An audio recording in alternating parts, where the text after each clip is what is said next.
Boa tarde a todos. Peço que os senhores se acomodem.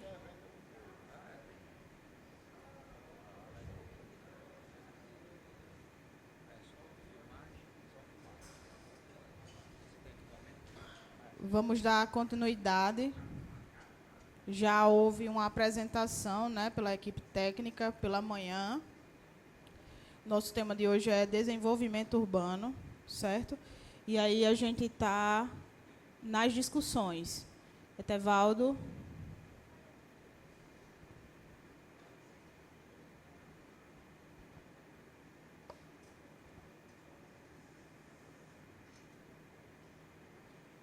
Alô. Boa tarde. Vamos então sequenciar as perguntas orais. Aqui nós temos inscrita Eliene Alves Pereira, Cresce RN, a entidade a qual pertence. Indicação do tema que será contemplado: desburocratização dos licenciamentos urbanísticos e ambientais. Boa tarde a todos. Alguns aqui já me conhecem. Meu nome é Eliene Alves. Eu estou como delegada do Cresce Mossoró e vice-presidente do Cresce Rio Grande do Norte. Estou representando os corretores de Mossoró. É preciso destacar a grande dificuldade existente para obtenção de licenciamento de um edifício, de um condomínio, de um loteamento e das próprias construções populares. Pedem documentos de toda natureza, demorando às vezes de 6 meses a 1 ano para tirar um alvará de um empreendimento. A minha pergunta é: vocês colocaram algumas regras nesse plano diretor para simplificar estes licenciamentos, já que em outras cidades o licenciamento das obras ocorre em menos de 90 dias? Obrigada.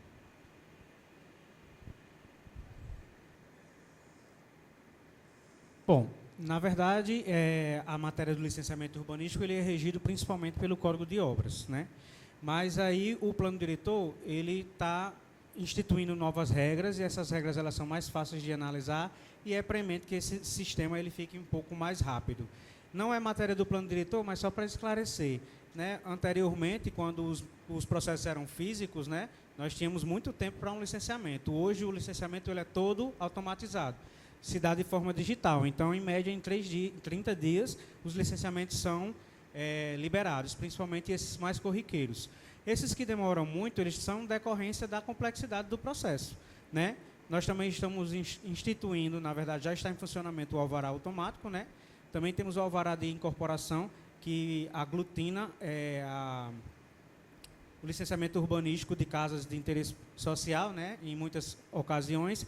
Mas aí o que a gente tem para dizer é que está posto aí o processo de licenciamento urbanístico e ambiental da cidade de Mossoró, ele tem sido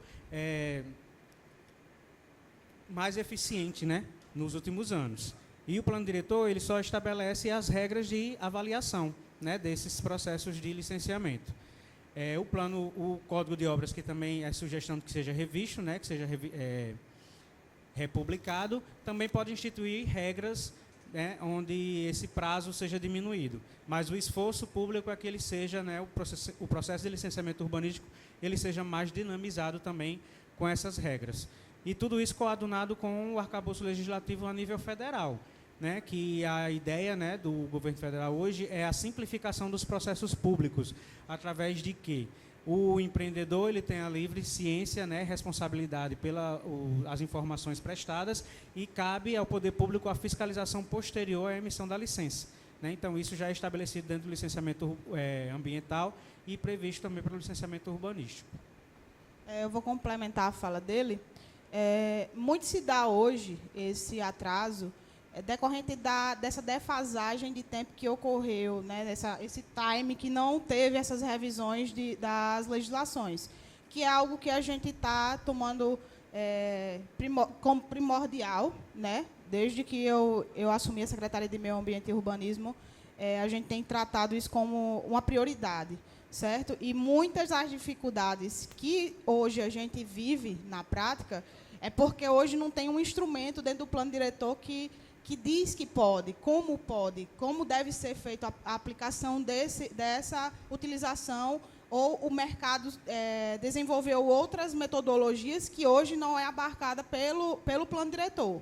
Por isso, nós estamos tratando essa revisão do plano diretor como a prioridade da secretaria, né? Falando como a secretária de Meio Ambiente e Urbanismo. E a gente espera que isso melhore muito o processo de licenciamento também, até para facilitar e dar segurança para os nossos técnicos, certo?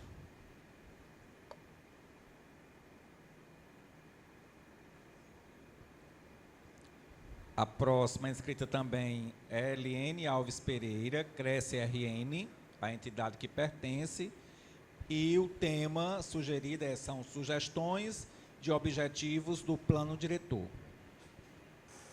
Para que os efeitos econômicos da reforma tributária não piorem ainda mais o mercado imobiliário de Mossoró, gostaria de sugerir que os objetivos principais desse plano diretor fossem colocados: o livre desenvolvimento das atividades econômicas, o respeito à livre iniciativa e à liberdade econômica dos cidadãos, a real participação popular nas decisões de interesse econômico da cidade, não incidência de IPTU progressivo em Mossoró até 2035. Obrigada.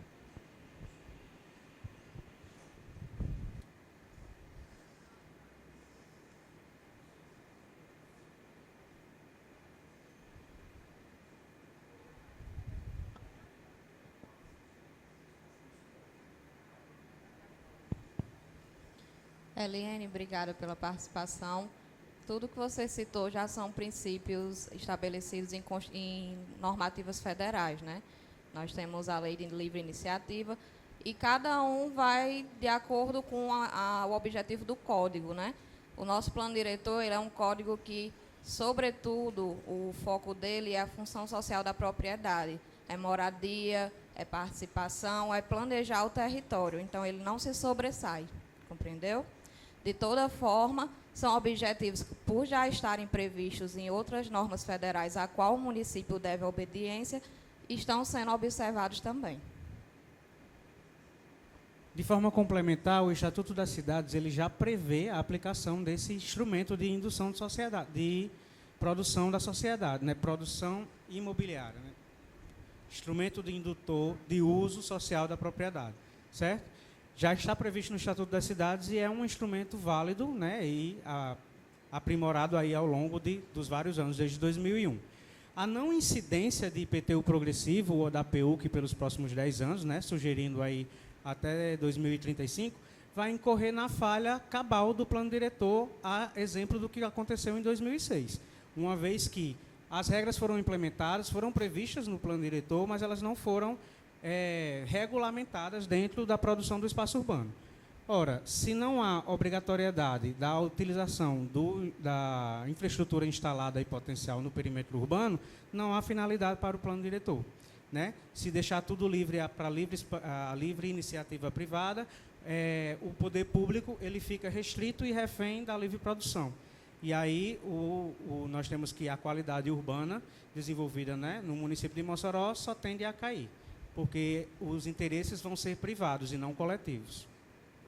E na condição de revisão do plano diretor, né, a lei do plano diretor é primordial a questão do uso do solo, né? A prioridade do que é tratado, a tratativa da legislação é essa, e não em si a liberdade econômica, ela não está acima do uso do solo. Então, o plano diretor ele é mais vinculado a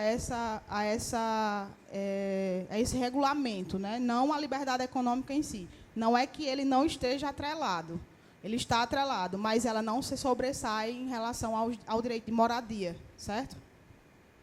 Só em complementação também, o uso em momento nenhum está sendo obrigatório, né? O uso qual uso você vai dar para essa terra, né? O que é obrigatório é a utilização, dar uma destinação para esse terreno nessa área de infraestrutura instalada, também prevista, né, no Estatuto das Cidades.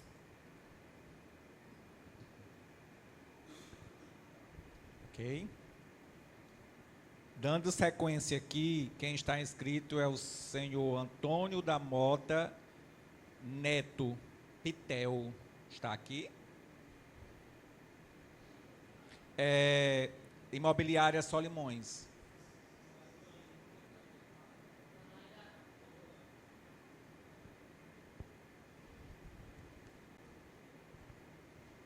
Próximo inscrito, Alexandre Araújo da Silva Lopes, entidade a qual pertence IFRN/CAL, indicação do tema expansão urbana e déficit habitacional. Boa tarde a todos e a todas. Chico, eu como membro do núcleo gestor nem ia me pronunciar, mas como não deu tempo a gente ler tudo naquele momento, aí eu vi algumas coisas que eu vou... Não é nem, na realidade, um questionamento, mas é só para a gente poder entender se foi levantado alguns dados aqui. Quando a gente estava falando lá no início da questão de expansão urbana e redução do perímetro urbano, você colocou dados da previsão de crescimento da população nos próximos 10 anos, não é isso? E a questão das distâncias em relação à área central, né? Quando você faz aquele alvo com as áreas. E aí o que eu senti, acho que 3 pontos eu senti aqui falta, né? Eu não sei... Alô? Ui. Se foi só na apresentação ou se está no documento, tá? Então, a primeira coisa seria a questão do déficit habitacional. Eu não vi, pelo menos não consegui identificar números de levantamento do déficit habitacional. Porque, assim, a gente tem a questão de crescimento populacional como índice para essa questão de ocupação da área urbana, mas o déficit habitacional ele é um número muito importante porque, às vezes, você tem uma população que ela não tem casa, ela não tem habitação, ela precisa comprar habitação e principalmente direcionada ao Minha Casa Minha Vida, que normalmente é a primeira habitação. Então, aquela pessoa que está em aluguel, está em coabitação, está em alguma situação dessa, e aí eu queria saber se teve essa preocupação ou se não teve, para a gente fazer esse levantamento, né? Assim, o segundo ponto que eu vi era também a questão das centralidades. A gente considerou ali, a partir do centro da cidade, né, como se fosse direcionar o crescimento para ocupar essa parte central, mas Mossoró tem outras centralidades também. Eu posso citar aqui, por exemplo, Abolição 2, Santa Delmira tem uma parte de centralidade, a própria Presidente Dutra é uma centralidade também hoje, que tem infraestrutura, tem comércio, tem serviços e tal. E no mapa eu acho que ela poderia ter sido considerada, mesmo que com um raio menor, né, de atuação, porque realmente ele é menor. E aí, quando a gente vê só essa questão da centralidade ali, do centro urbano mesmo, né, do início da cidade, se a gente for levantar os maiores gargalos de mobilidade que a gente tem hoje, exatamente nessa zona central, né? Eu levantei aqui rapidamente, se a gente pensar Leste-Oeste, Presidente Dutra, Augusto Severo, Coronel Gugel, Alberto Maranhão, Avenida Diocesana e João da Escócia, talvez sejam os grandes gargalos que nós temos, e estão todos se direcionando à região central. E aí, se a gente tratar só como centro da cidade como atrativo, talvez a gente vá piorar essa situação de mobilidade. Obviamente que eu sei que tem coisas voltadas para a mobilidade, mas talvez a gente piore se a gente não considerar essas outras centralidades.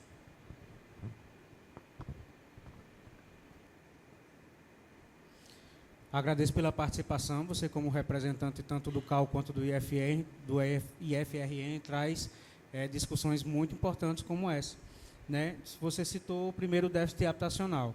No produto 4, nós temos um tópico tratando sobre esse déficit, né? Um dos dados gerais que nós podemos apresentar é que o déficit habitacional do município é mais no sentido qualitativo e não de quantitativo, mas eu realmente preciso verificar se houve, né, a publicação de um número, uma taxa, né, mais numérica, né, para colocar isso, né? Durante a apresentação, a gente apresenta dados mais resumidos, né, de forma mais dinâmica, né? Alguns dos dados ainda não estão no produto 4, como, por exemplo, esse estudo dos raios e dos vazios, né, entendendo de que o assunto surgiu à medida da participação popular nas audiências públicas e nós fomos revendo os dados e montando a apresentação, culminando nessa apresentação de hoje. Claro, todos os dados que estão aqui estão sendo públicos, né, registrados, e ele vai ser submetido à apreciação do núcleo gestor nas próximas reuniões, entendendo que o produto 4 ele é passível de alteração até a data da sua publicação final, inclusive com a participação popular quando da Conferência das Cidades, né? Um outro ponto também muito importante que você citou Chico, foi... só um momentinho, só para complementar sobre a questão do déficit, Alexandre. nós consultamos os dados da Fundação João Pinheiro, que é quem calcula o déficit habitacional no Brasil desde 95. Eu não sei se ficou tão claro no produto, se a gente colocou expressamente, mas já é um ponto para a gente certificar, mas foi objeto de análise. Eu não sei se foi constado no produto. Com respeito às centralidades, né, nós tínhamos a intenção, por exemplo, de estender essas centralidades a esses bairros periféricos que você citou, a maioria deles, né? Só que qual foi a justificativa técnica, né, que a gente implementou para que fosse reduzido um pouco essa zona especial de dinamização econômica, que eu acho que eu não citei durante a apresentação, mas a Presidente Dutra está incluída também na área lá. Se você der uma olhadinha no mapa de zoneamento, ela vai estar lá estruturada também. A equipe técnica entende, né, que essas microcentralidades acontecem de forma natural no tecido de Mossoró. Então, bairros mais distantes da cidade, como Nova Mossoró, a Abolição que você citou, à medida que vai sendo provida a infraestrutura para esses bairros mais periféricos, digamos, a instalação de uma praça, de uma UBS, de uma escola, a população já tende a transformar aquela área, aquele ponto, numa microcentralidade, com usos, inclusive, mistos, né? Onde a gente tem o comércio de baixa densidade compatibilizado ali com a atividade residencial. Então, esse é um processo natural de ocupação do perímetro urbano, na verdade, em todas as cidades, e em Mossoró também. Fica ótima essa sugestão, né, de a gente estimular melhor essa microcentralidade nas áreas mais periféricas, mas também nós temos que a disponibilidade de terrenos públicos, né, nessas áreas, ela já processa isso, já atrai essa microcentralidade para esses pontos importantes, como a gente só fez o reconhecimento da Avenida Senador Petrônio Portela, por exemplo, né? Que naturalmente aquele eixo ele tende a levar uma microcentralidade para aquela parte do hoje conhecido como Abolição 5. Um outro ponto que você citou foi o viário, né? O sistema viário de solicitação. De fato, é uma preocupação que a gente colocou também dentro da delimitação do perímetro de integração e centralidades, né? Onde também é aglutinado esse uso da área especial do trânsito urbano, né? Nós deixamos para um segundo momento, nesse momento de revisão do plano de mobilidade, onde essas vias deverão ser melhor estudadas e estruturadas, mas, por exemplo, nós temos já a previsão de capacidade para absorção dessa nova demanda, né, transformando, por exemplo, os binários, a exemplo da cidade de Fortaleza. Então, digamos, a João da Escócia, que foi uma das vias que você mencionou, houve, inclusive, uma consulta pública recente, Luiz Corrêa já saiu, né? Houve uma consulta pública recente para verificar a possibilidade de deixar João da Escócia com sentido único, fazendo um binário, ou com a Amaro Duarte, ou com esqueci o nome da outra, do Odécimo, né? Do Odécimo Rosado. E, infelizmente, não passou na consulta pública, mas nada impede que o plano de mobilidade ele preveja também novamente que esse assunto venha em pauta na criação de binários dentro do perímetro urbano. E aí a ideia, né, exemplo das centralidades nas cidades afora, é que a gente transforme cada vez mais o centro urbano como um polo atrativo de transporte público e não privado.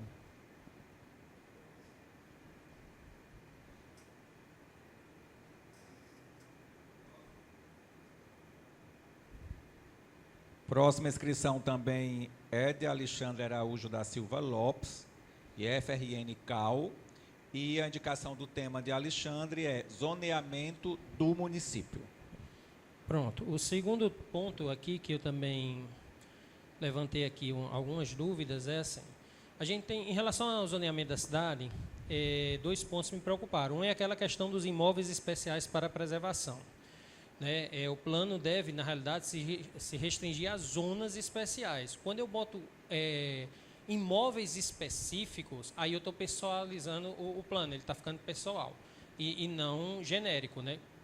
E por que eu estou dizendo isso? Porque, vamos lá, quando a gente trata da parte de patrimônio público, de patrimônio histórico, patrimônio cultural ou patrimônio ambiental, existe um processo formal para isso. Então, na realidade, esse processo ele parte de uma notificação do proprietário, depois um inventário e depois o tombamento para isso. Na hora que eu coloco isso no plano diretor, é como se eu já estivesse determinando que aquela edificação, aquele imóvel, seria um imóvel de patrimônio. E aí isso não pode acontecer. A gente pode até fazer uma mancha que englobe todos aqueles imóveis e determinar como se ali fosse uma zona especial de preservação. E aí, a partir disso, a gente faz o estudo de cada um dos imóveis para poder ver se ele tem valor histórico, cultural, ambiental, para poder ser preservado. E aí ele passaria pelo processo disso. E quanto à questão da área do aeroporto, lá nessa mesmo eixo, o aeroporto ele só se justifica pelo uso atual. Então, na realidade, ele não precisa estar determinado no plano diretor como uma área de preservação do sítio aeroportuário, porque se um dia deixar de ser aeroporto, não tem lógica ele tá ali.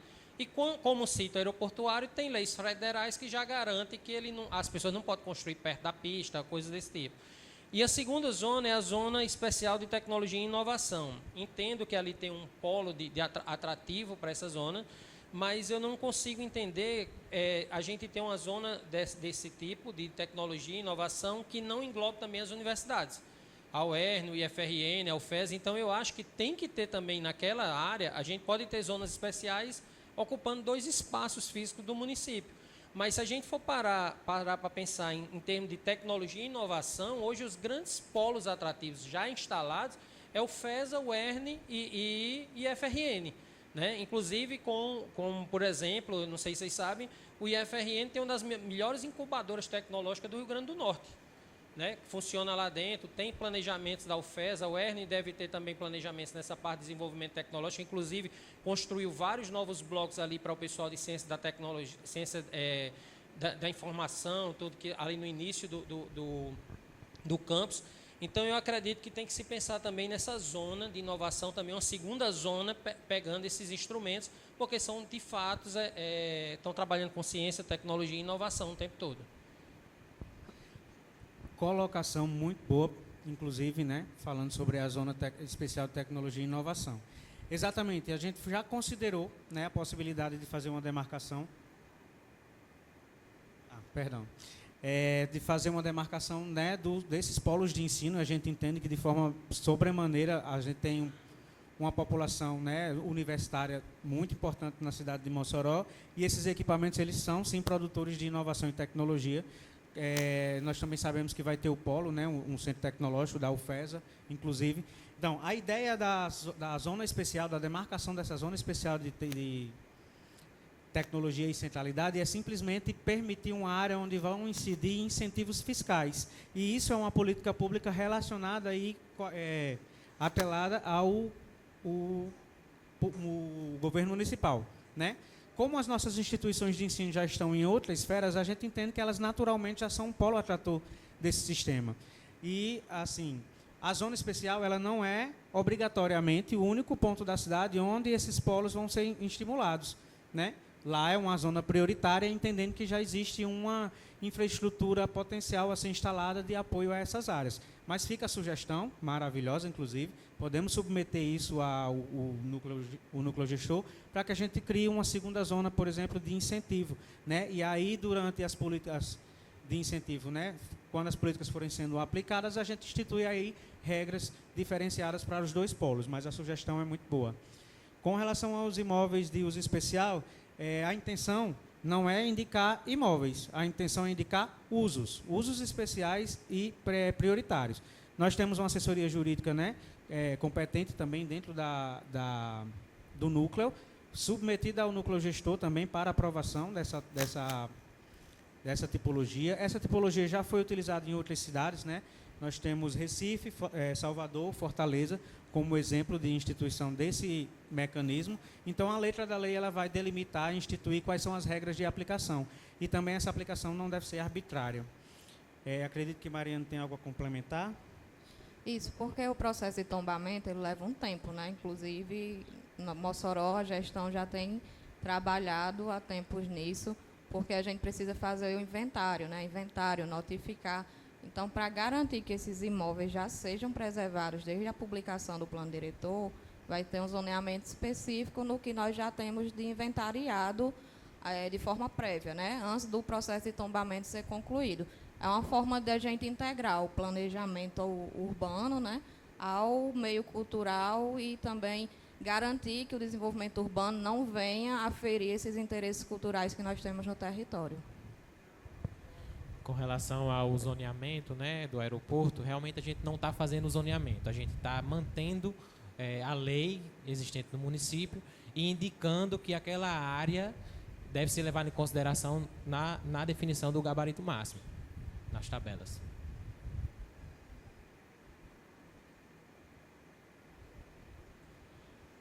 O próximo inscrito, Edson Carvalho Barreto, e a indicação do tema acessibilidade.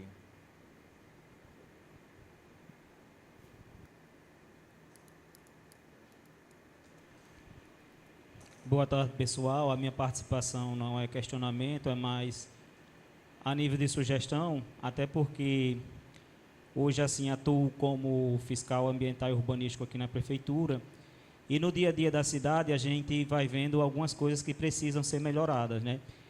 Entre elas, a questão do, como falou aqui pela parte da manhã, a questão da acessibilidade das calçadas, que até então, o ano passado, nós tínhamos isso comprometido por causa da quantidade de pessoas que ali comercializavam com suas bancas, trailer e quiosque.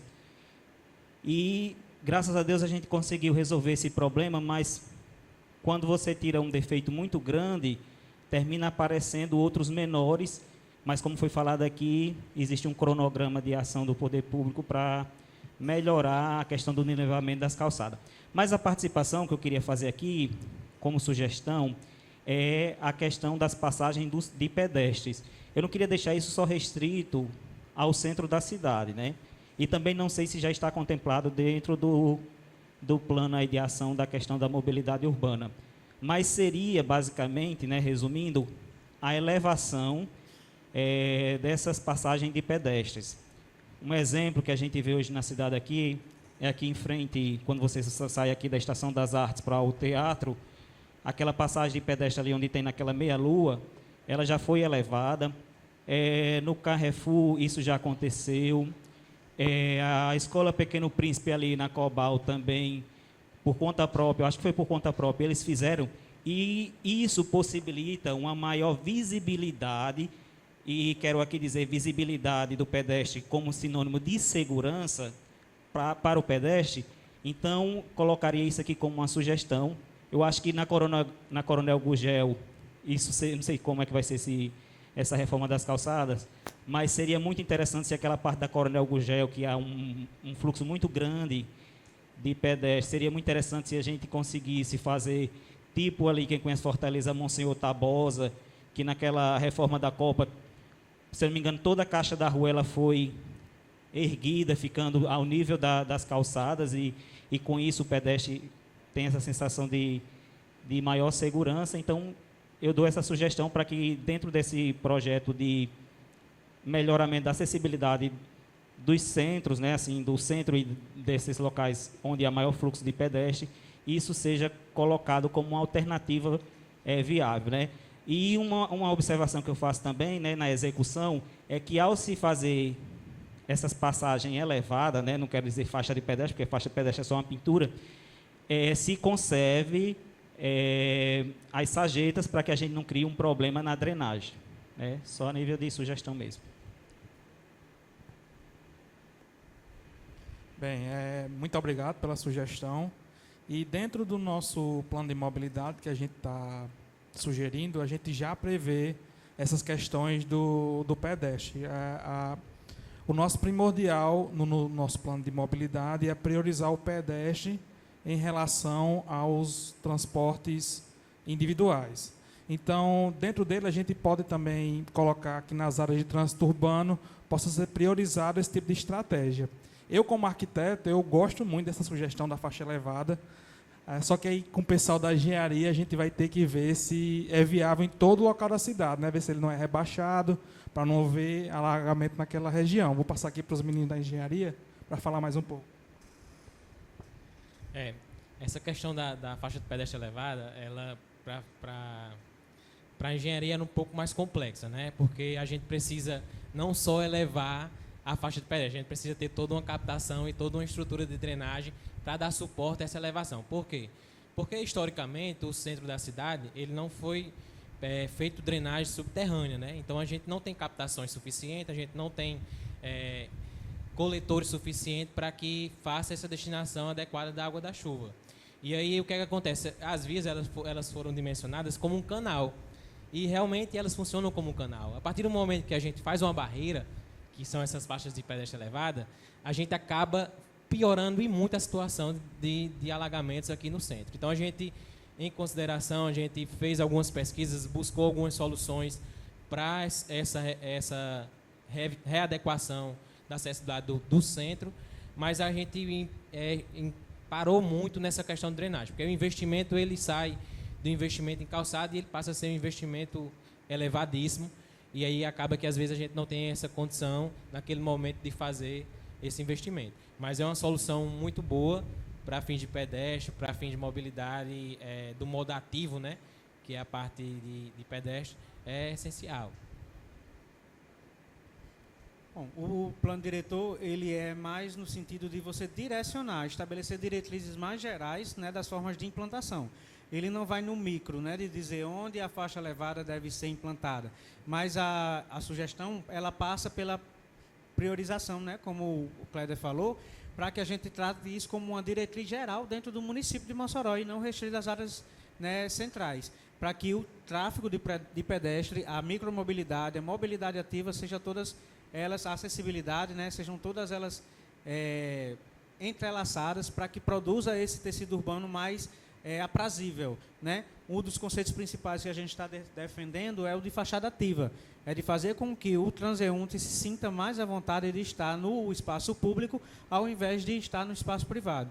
Então, essa fachada ativa ela também passa por esse tipo de estratégia, né, de fazer com que o pedestre se sinta mais confortável a trafegar pelas ruas, né, tendo essa permeabilidade entre calçada, faixa de rolamento e espaço privado cada vez mais diminuída, né, que essa delimitação não seja percebida ao pedestre, né, ao transeunte e usuário do espaço público.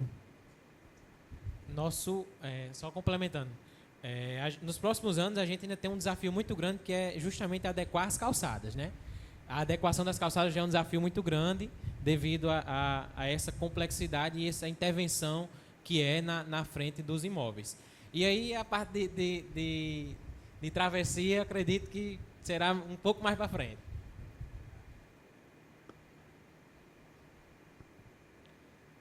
Próximo inscrito, José Kleber Leonardo Alves da Silva, arquiteto e urbanista, e a indicação do tema perímetro urbano. Está aqui? Boa tarde a todos. Depois de uma análise, né, muito bem criteriosa e uma apresentação muito importante da comissão, eu queria somente, em caráter de sugestão, pelo que eu percebi, a discussão na audiência, é tentarmos achar um meio termo em situações que foi proposto, né, no caso do perímetro urbano, diminuir, tirando a faixa que já existia, trazendo para uma faixa mais próxima. E eu queria, como sugestão, ver qual a possibilidade de nós entrarmos num equilíbrio entre as 8 ou 9 zonas, não me recordo agora a memória, quais seriam as mais importantes que poderiam continuar ainda com a faixa anterior, usando como faixa de perímetro da cidade. Porque aí seria um meio termo, ver quais são os locais onde está tendo um grande crescimento na área mobiliária, que atende a necessidade de Minha Casa Minha Vida, ou seja, na parte de interesse social, e que não chocaria tanto esse enxugamento de área. Então, é interessante, dentro da audiência, nós prevermos esse elo, tentarmos criar, né, e aí vai ficar para sugestão, né, para a comissão analisar, para não dar um choque, porque existe todo um processo que deve ser analisado, né, tanto socioeconômico, como também a questão da itinerância dos 10 anos, porque a economia muda muito rápido e a necessidade também muda muito rápido. Então, algumas vezes, o que está sendo previsto em índices anteriores não é a mudança rápida que temos na atualidade hoje. Então, é muito importante analisar esses fenômenos, já que está ligado ao socioeconômico, o plano diretor, conforme o Estatuto da Cidade. Então, nós temos que pensar nesses âmbitos, e aí a minha sugestão era pensar, nós temos eixos, né, e no caso zonas, como sentido Fortaleza, sentido Natal, sentido Baraunas, que já estão em franco crescimento e que nós sentimos no dia a dia, quando fazemos projetos, como estamos vendendo imóveis, a necessidade de atender esses locais, já que internamente, dentro da zona já bem estruturada, o valor monetário dos terrenos é altíssimo. E aí cria uma dificuldade para podermos atender ao interesse social. Eu sou prova de que essa amplitude que teve no sentido Baraunas, eu consegui comprar minha casa, minha vida. Então, eu sou uma prova de que quando a política também é pensada nesse contexto, você atende as pessoas que precisam. Então, não é somente no sentido, porque para as zonas mais próximas do centro, o valor é absurdo. Eu morei eu tenho 45 anos, eu morei 40 anos no Santo Antônio.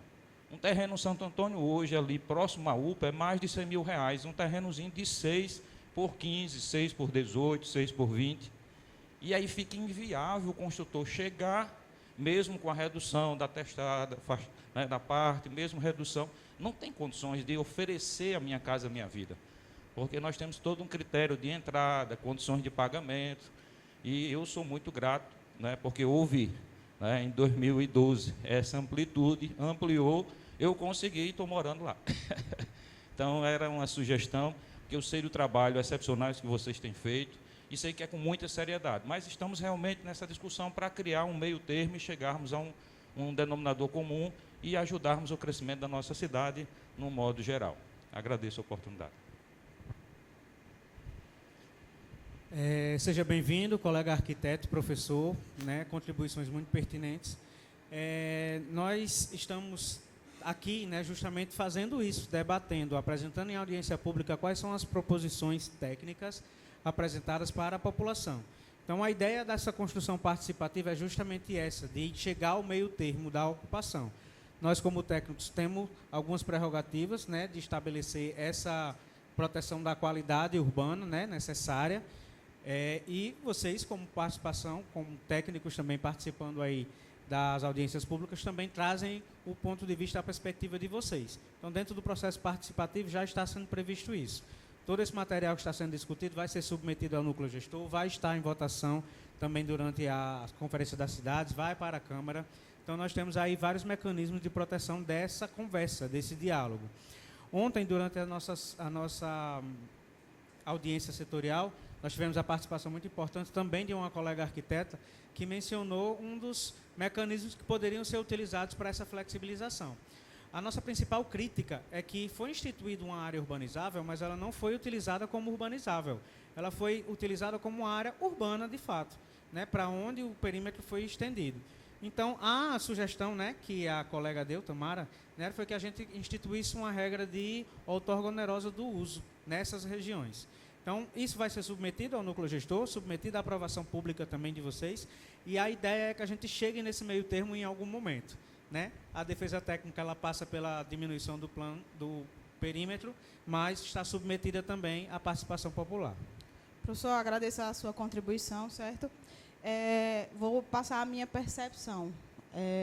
Em relação aos estudos que a gente fez, na realidade, se a gente fosse levar a minúcia do que é aplicado nas outras cidades, a gente deveria reduzir ainda mais o perímetro, certo? Em relação a cálculos, eu estou falando sobre estimativas do que foi calculado, do que foi previsto para essa margem de folga de território. Então, a gente está entre a margem de 40% a 45% de vazio, certo? Então, a partir do momento que eu aumento esse perímetro, além do que a gente trouxe como proposta, eu entendo que a gente está fragilizando o nosso trabalho em relação aos estudos que foram feitos, né, que estão muito bem explicados no produto, certo? Então, a minha defesa em relação a essa pontuação do senhor, que é válida, deixo claro, mas a gente tem essa folga dentro do que tá proposto, certo? Tanto que eu acho que Chico pode até repetir aquela situação que você citou na última resposta que a gente teve, que é a previsão de instalação, que tem uma folga significativa, né? Eu queria que você repetisse, só para concluir esse raciocínio. Não é que a gente não esteja dando essa folga.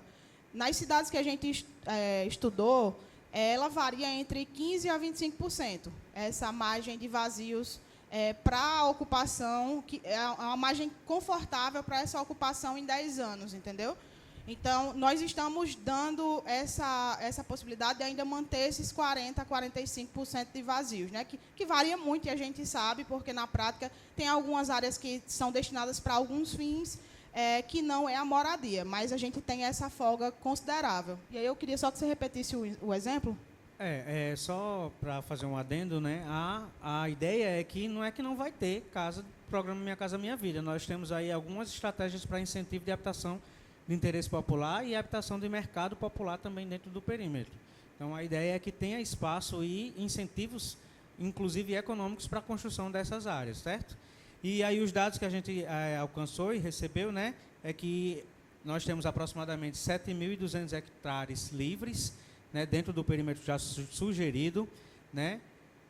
Se a gente adotar, por exemplo, um perfil conservador de 25% da ocupação, né, nós temos até um quarto, né, desse perímetro, são 1.800 hectares disponíveis para construção. Se cada hectare produzir apenas 35 casas, né, a gente chega, que não é o cenário mais adensado, né, um cenário comum, será um cenário típico, nós chegamos a 63 mil unidades disponíveis para os próximos 10 anos. Né? Então, são 35 casas por hectare, é um aproveitamento básico instituído do que a gente está prevendo. Mas nada impede que a participação popular pense de outra forma.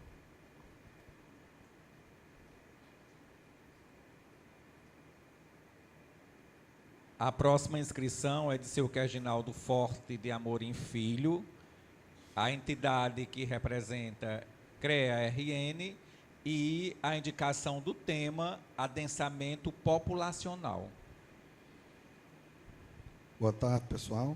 Apesar da entidade que eu participo ser o CREA, estou fazendo a pergunta como engenheiro, né? Como profissional autônomo. Engenheiro é um fazedor de contas pela sua própria natureza.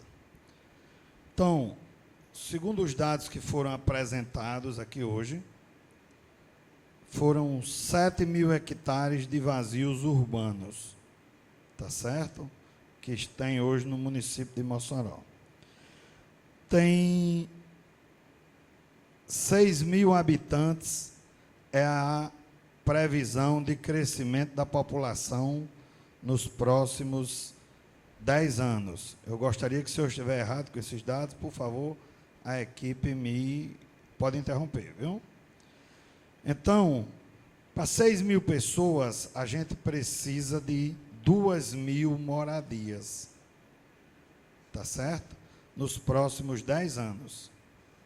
Botando 3 pessoas por casa, um casal e um filho.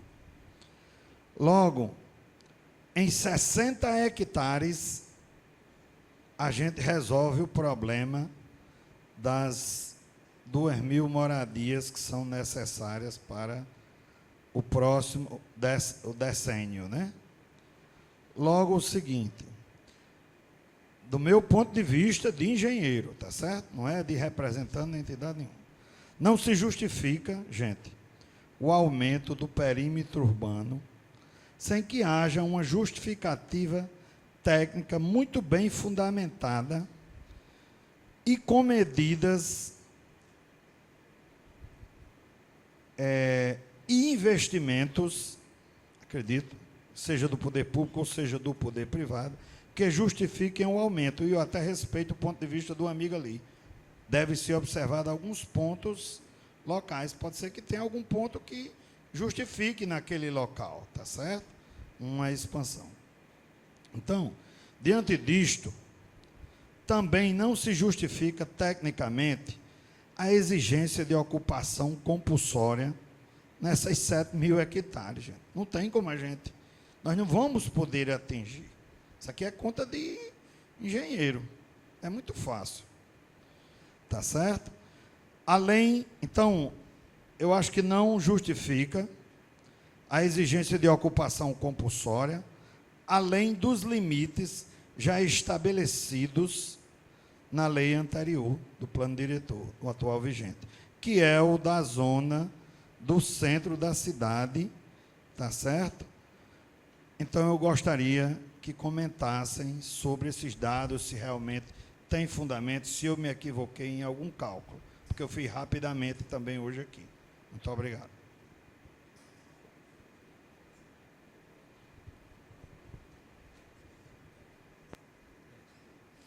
Bom, me perdoe se eu estiver errado, né? Obrigado pela contribuição. Né? Nós também estamos do seu lado, o perímetro deve ser diminuído.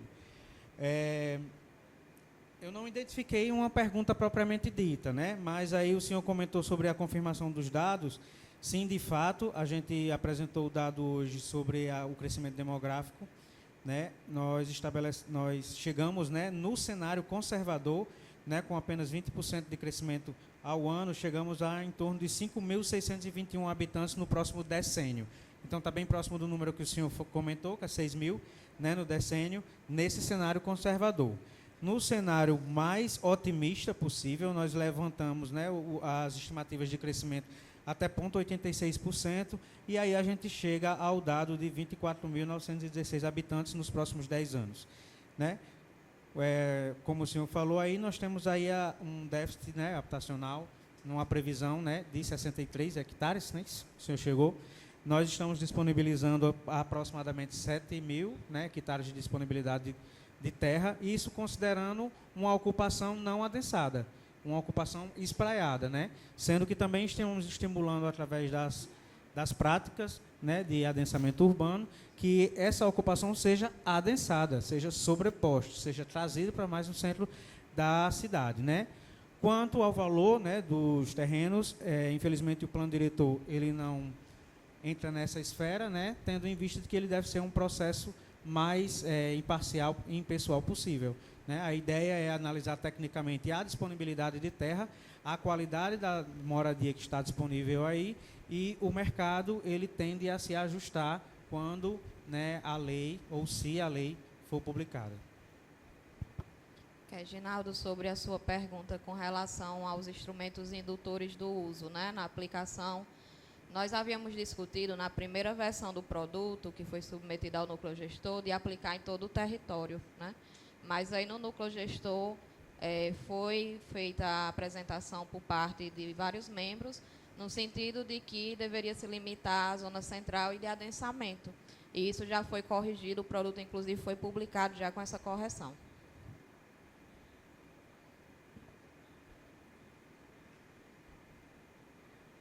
Na sequência, também está inscrito o seu Reginaldo Forte Filho. E a indicação do tema agora é mobilidade urbana.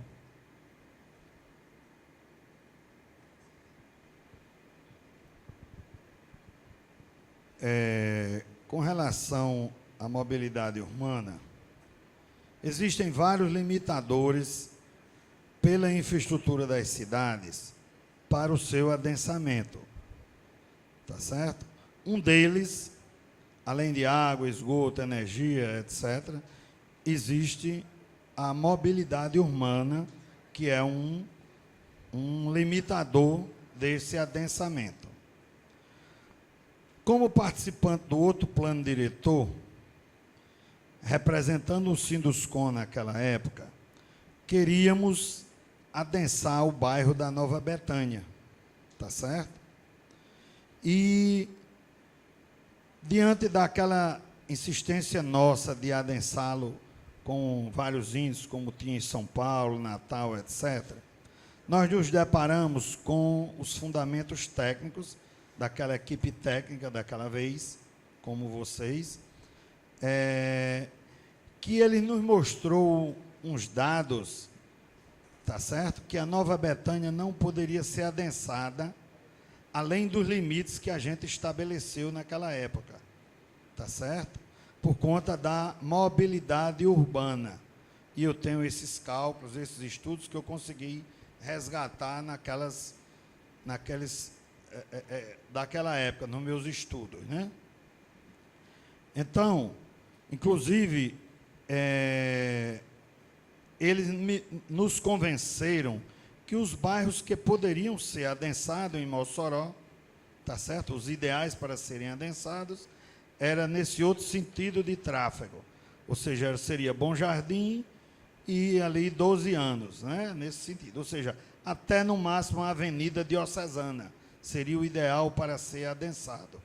Tá certo?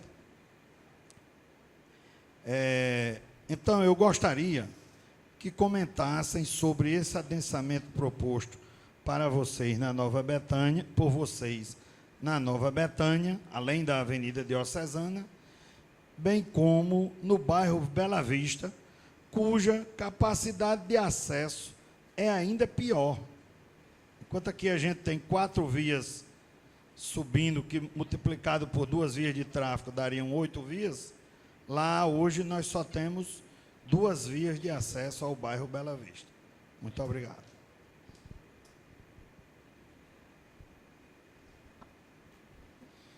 Bom, mais uma vez obrigado, né? A pergunta, ela suscita a necessidade de a gente comentar novamente sobre o plano de mobilidade da cidade, que é um dos gargalos principais. Ficaremos muito felizes em receber os dados, né, que corroboraram a decisão para a Nova Betânia não ser um alvo de adensamento urbano, mas o nosso estudo ele aponta que há necessidade premente de adensamento também no Nova Betânia, incluindo parte do Bela Vista, né? Também por entender que parte dessa infraestrutura viária não está instalada no Bela Vista e a possibilidade de que ela seja instalada à medida que os empreendimentos vão sendo, né, chegando naquela área. E é por isso que o plano diretor ele prevê o fortalecimento dessas estratégias de operação urbana consorciada, parceria público-privada, contrapartidas do empreendedor para, à medida que os empreendimentos vão sendo implantados, a gente tenha cada vez mais uma melhoria nessa infraestrutura já instalada. Então, por exemplo, no bairro Nova Betânia, nós temos vários loteamentos que estão aprovados, foram a maioria aprovados na década de 80, e que até hoje nós não temos aí um adensamento natural ocorrendo, né? E, consequentemente, né, a instalação de infraestrutura associada a esses loteamentos também não se deu de forma pungente, né, veemente, não foi de forma, né, caracterizadora daquele espaço. Então, a ideia, né, de adensamento, ela não vem sozinha, ela não vem somente para atrair pessoas para morar e amontoar pessoas lá, ela vem como um qualificador da infraestrutura urbana já instalada e que deve ser ampliada.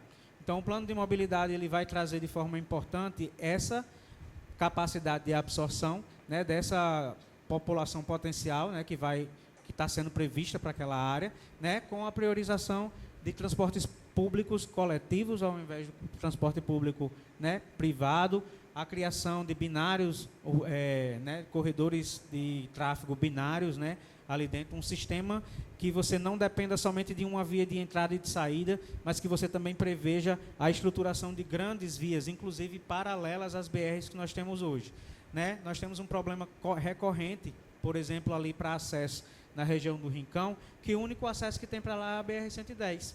A maioria das pessoas todas as pessoas, né, principalmente, que tem que ir ali para a região do Van Rosado, por exemplo, eles precisam pegar a BR-110. Não existe uma outra forma de conexão. Mesmo que você vá ali por dentro, entrando ali na UERN, você precisa ainda da Via Leste-Oeste, precisa da BR-110. Então, é necessário que esse plano de mobilidade ele seja urgentemente publicado, revisto, publicado, passado pelas instâncias de participação popular e que também preveja a construção de corredores estruturantes paralelos a essas classes de circulação e habitação. Também a gente tem que rever também as regras do RITU, né? Que esses novos empreendimentos que tenham alto adensamento vão passar pelo crivo do RITU para ver se ele tem a necessidade de haver medidas mitigadoras por ser um polo gerador de tráfego, né? Então, dentro do plano de mobilidade, tem que ser revistas as regras de RITU e que elas sejam mais rígidas para esses empreendimentos que gerem tráfego excessivo. E a definição realmente dessa zona de adensamento, ela foi muito em cima da infraestrutura instalada, das outras que você comentou, que é abastecimento, esgotamento, energia, toda essa capacidade disponível de infraestrutura.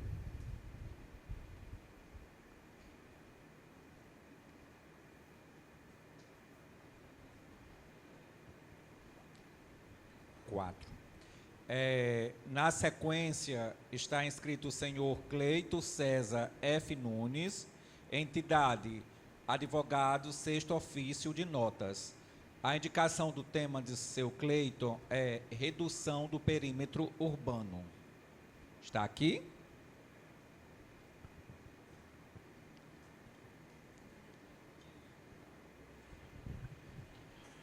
Boa tarde a todos. Com relação a esse questionamento, já foi respondido aqui nas perguntas anteriores, mas eu gostaria só de fazer um acréscimo, se for possível. Se existe alguma previsão aí no novo plano de regularização desses imóveis que até então não atendem a questão de testada, tem imóveis que já têm situações consolidadas até anterior a 2012, né, que é o plano atual, e situações já consolidadas antes e durante, né? E aí meu questionamento, inclusive a Gemília que iria fazer essa pergunta, é nesse sentido, se há alguma possibilidade desses imóveis, né, já consolidados serem regularizados, e aí se vai ter algum tempo, enfim, basicamente isso aí. Doutor Cleilton, satisfação tê-lo aqui conosco. Sim, nós temos a questão da delimitação das EIs, que nós classificamos em 3 tipos. Uma delas é a questão das áreas prioritárias de regularização fundiária, certo? Que aí nós temos todos os conjuntos da antiga Coab, né? Que nós até sabemos que existem processos em trâmite para regularização, mas que eles já costumam regularizar só o terreno. Então, eles entregam a escritura do terreno para que depois o morador venha averbar a edificação.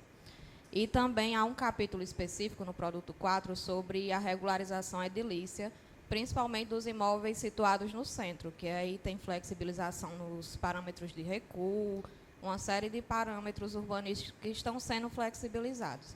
Aí eu convido o senhor para fazer a leitura, inclusive se tiver alguma sugestão posterior pela experiência, a vivência de vocês, nós estamos à disposição para receber.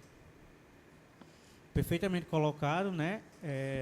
Eu só queria complementar, né, com essa previsão de que também para o apoio dessa transformação, né, dessa regularização edilícia, né, a gente também prevê que sejam publicados, né, dentro do Plano Local de Habitação do Interesse Social, editais de chamamento público para assistência técnica de habitação do interesse social, para que essa regularização ela não seja não só permitida, mas também qualificada, né, que a reforma, que a ampliação, quando for averbada, quando for, né, de fato ali registrada no registro público, ela seja uma averbação qualificada e que traga um direito real para o proprietário de monetizar o seu imóvel, né? Que o seu investimento na construção do seu imóvel dentro do seu terreno, ele também possa ser monetizado, sem deixar, né, de prever aí as regras de habitabilidade, as regras de salubridade de cada moradia. Então, a intenção é que a gente não só promova, né, a partir dessa promoção, né, desse marco regulatório que deve ser publicado com a data de início e fim, certo? Então, você sugeriu aí a partir de 2012, né? Mas o marco regulatório ele vai instituir qual é o lapso temporal aí do início das construções e do fim dessa regularização. E que também permita que essa regularização seja uma requalificação das unidades habitacionais que hoje existem, identificadas pelo déficit habitacional qualitativo, né, que está lá demonstrado no produto.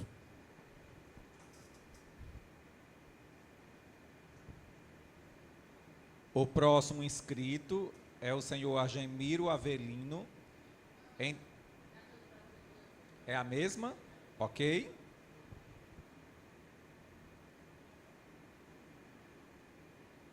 Que nós temos mais uma inscrita, é Tamara Nunes. A indicação do tema de Tamara, parâmetros urbanísticos.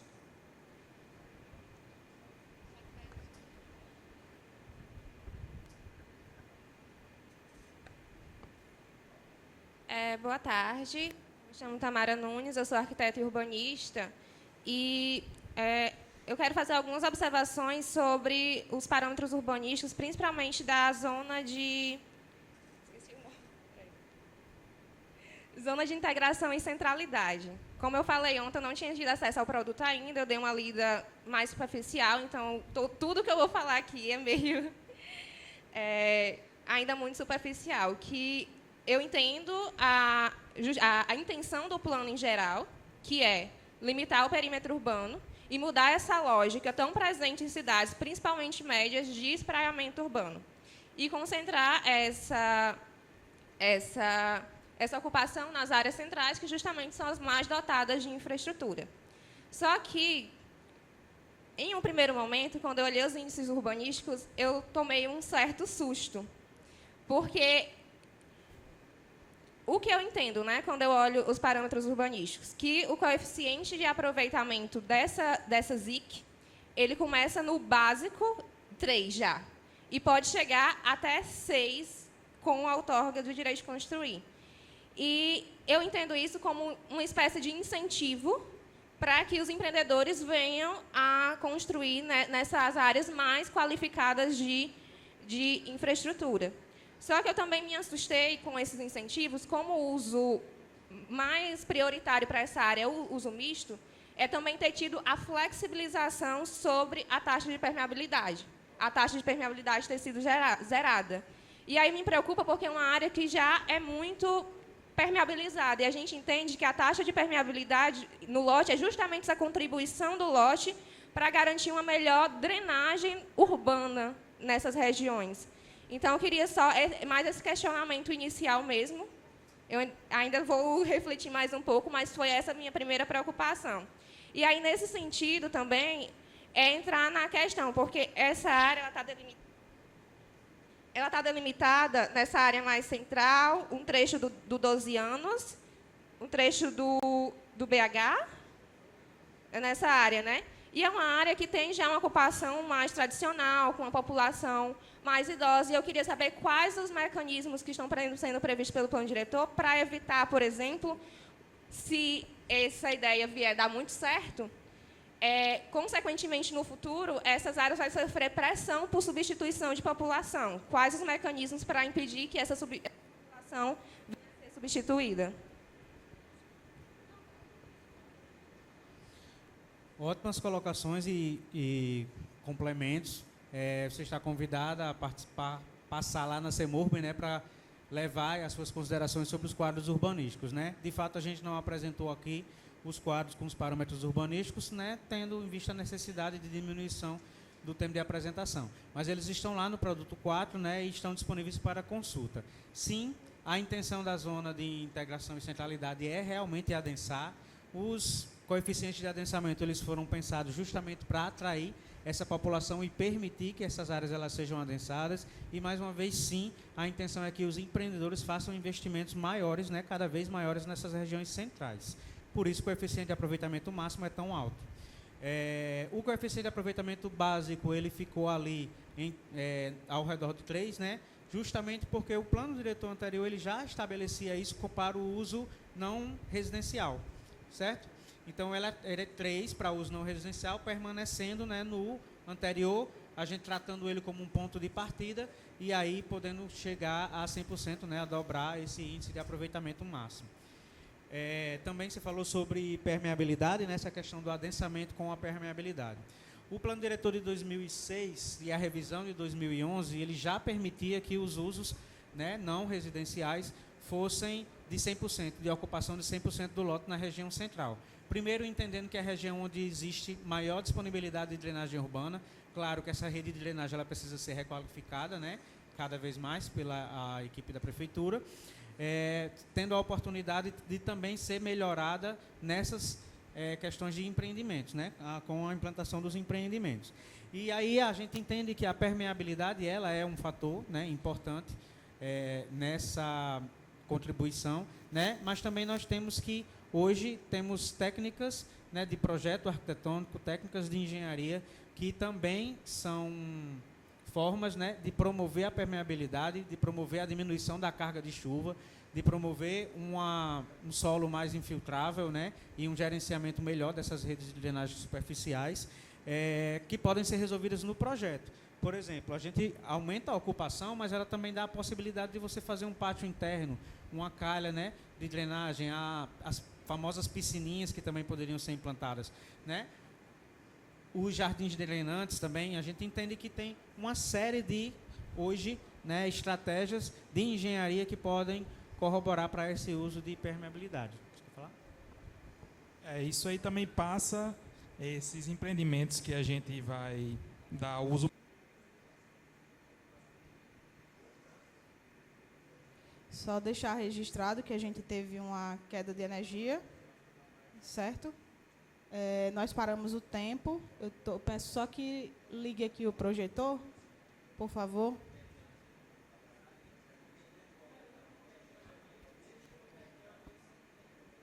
Não, eu preciso, mas é porque eu preciso da gravação, certo? Só organizar aqui que aí a gente dá sequência.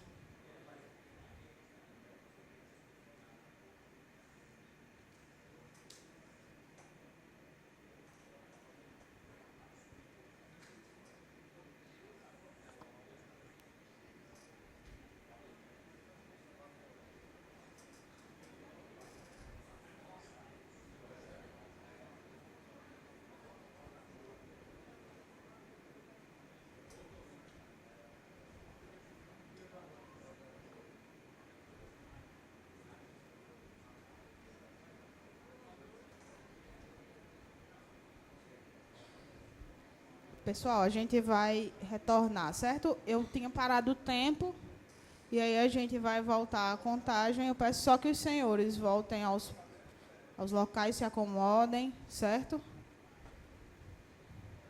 Pode concluir.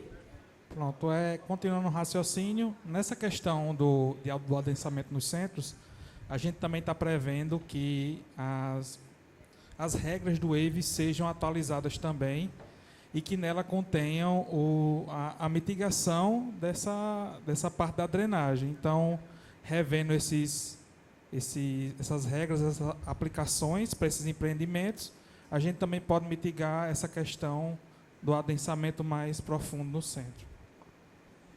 Só complementando também a fala, Tamara, a gente tem, desde 2023, uma normativa que ela obriga a implantação de sistemas que façam essa captação do dano que nós estamos levando na liberação do empreendimento de grande porte, certo? E é uma normativa, que eu até já comentei hoje, que a gente vai estar dando o reconhecimento, e aí todo o empreendimento que tem a liberação, ele é avaliado tecnicamente, se comporta o sistema, se não comporta, quais são as soluções mitigadoras para que aquele empreendimento se instale. Então, todo o pensamento ele está atrelado a uma série de passos que a gente já está deixando isso reconhecido dentro das estratégias que nós estamos propondo dentro do plano diretor, certo? Eu gostaria só de pontuar, né, em 20 segundos, que a produção, né, dessa infraestrutura, né, a instalação dessa infraestrutura, ela não está somente a cargo do empreendedor, que eu entendo que é uma preocupação geral, mas também do poder público, né? Com a flexibilização das regras de operação urbana consorciada e parceria público-privada, a ideia é que também haja um investimento público e privado nesses sistemas.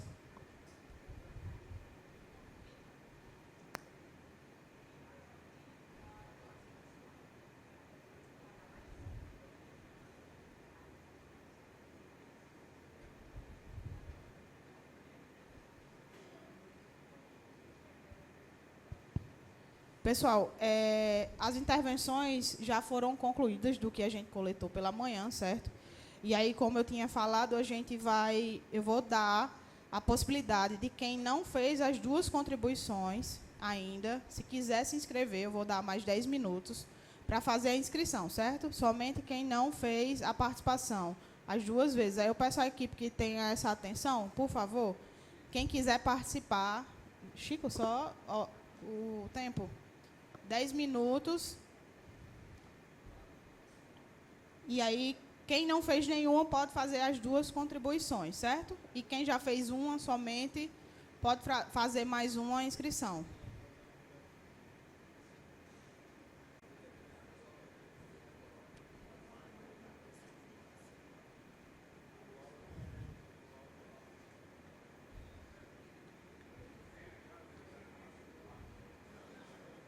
Etevaldo, tudo ok aí?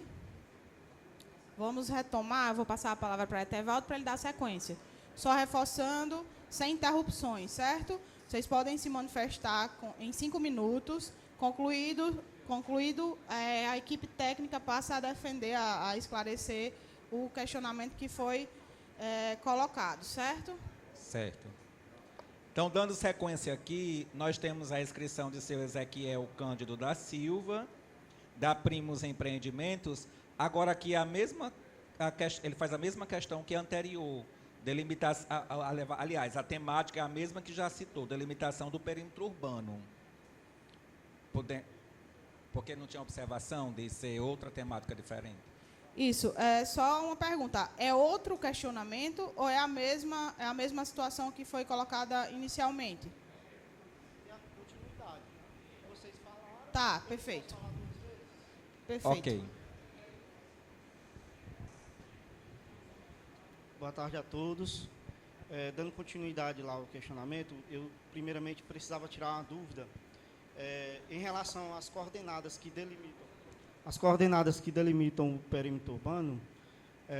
Eu encontrei dados de 2009 e dados de 2012 alterando 2009, certo? Já foi me informado que tem um dado de 2010, mas não encontrei nas leis, porque o que altera uma lei é outra lei, né, principalmente municipal. Peço que me diga qual que é para me ter essa informação, porque até onde eu tenho, nessas informações, o perímetro segue aquilo que eu disse. Em relação a essas coordenadas, vai dar 16 mil hectares, certo?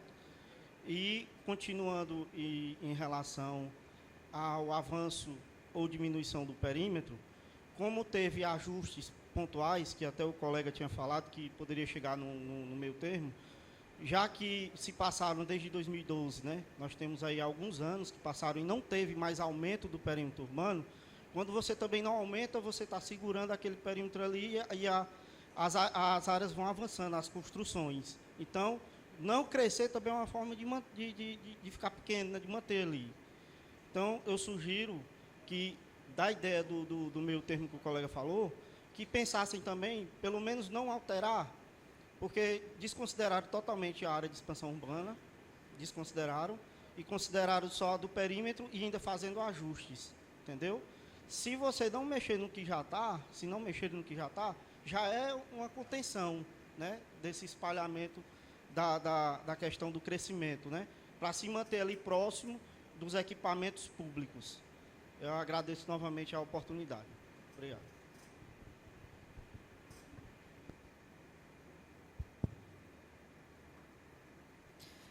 A lei de 2010, se o senhor quiser anotar, é a 2.610, certo? Publicada dia 15 de abril de 2010, modificou o artigo 1º da lei de 2009, modificando o ponto 6, localizado próximo à cerâmica João Francisco.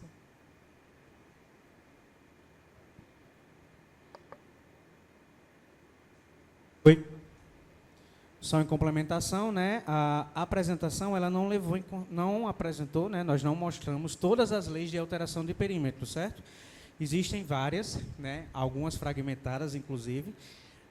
Nós temos uma alteração de perímetro, né, desde acho que 79, temos em 83, 99, 2009, essa, né, de 2010, 2012. Enfim, tiveram algumas alterações, principalmente na criação de novos bairros. Né? Para fins de economia de tempo, a gente não apresentou hoje, mas elas estão todas no produto consolidado lá. No produto 1, inclusive, tem um tratamento desses dados, né, apresentados lá, de forma cronométrica, qual foi as alterações do perímetro urbano lá. E aí, no produto 4, também a gente apresenta algumas das características.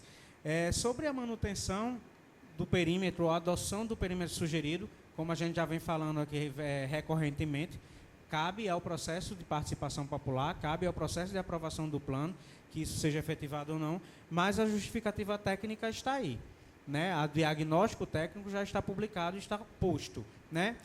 Caso ocorra uma flexibilização dessa faixa adicional, né, que era o perímetro urbanizável, né, a orientação é que ela seja regulamentada de maneira impositiva, de maneira forte, né, que não seja permitido, inclusive, o uso urbano, né, que ele seja bem ali rígido e verificar qual é, de fato, a necessidade da aprovação de equipamentos urbanos nessa faixa.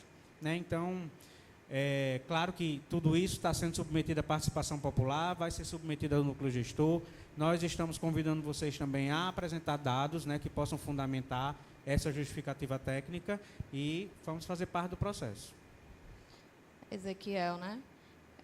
Quando nós começamos o trabalho de revisão junto ao núcleo gestor, o Reginaldo, né, representando o CREA, ele levantou uma questão muito sensível, porque ele, enquanto representante do CREA, e que participou ativamente do Plano Diretor 2006, assim como Alexandre Lopes, outros que hoje compõem também o núcleo, questionaram sobre a gente fazer o juízo de valor de forma legal em cima dessas mudanças que aconteceram. Inclusive, sugerindo as medidas cabíveis, né, com essa conclusão, porque, veja só, o artigo 42b do Estatuto da Cidade, ele lista aqui 8 requisitos para você fazer mudança de perímetro.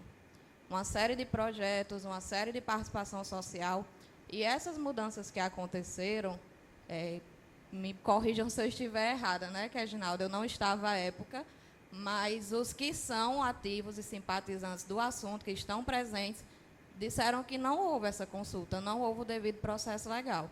Então, como eu disse já em outros momentos, agora é um momento de reparação histórica. Inclusive, foi questionado diversas vezes, né, KF, sobre essa questão da gente estar dando reconhecimento a esse processo que ocorreu sem ter o processo coerente, correto, de consulta, de participação, como nós estamos fazendo. E nós não entramos no mérito, certo? Uma coisa que eu até defendi foi assim, não é que nós estamos concordando, nós estamos colocando dentro dos produtos o que está posto hoje. O que está posto hoje é aquilo ali. Isso não quer dizer que está correto, certo? E nem que nós concordamos.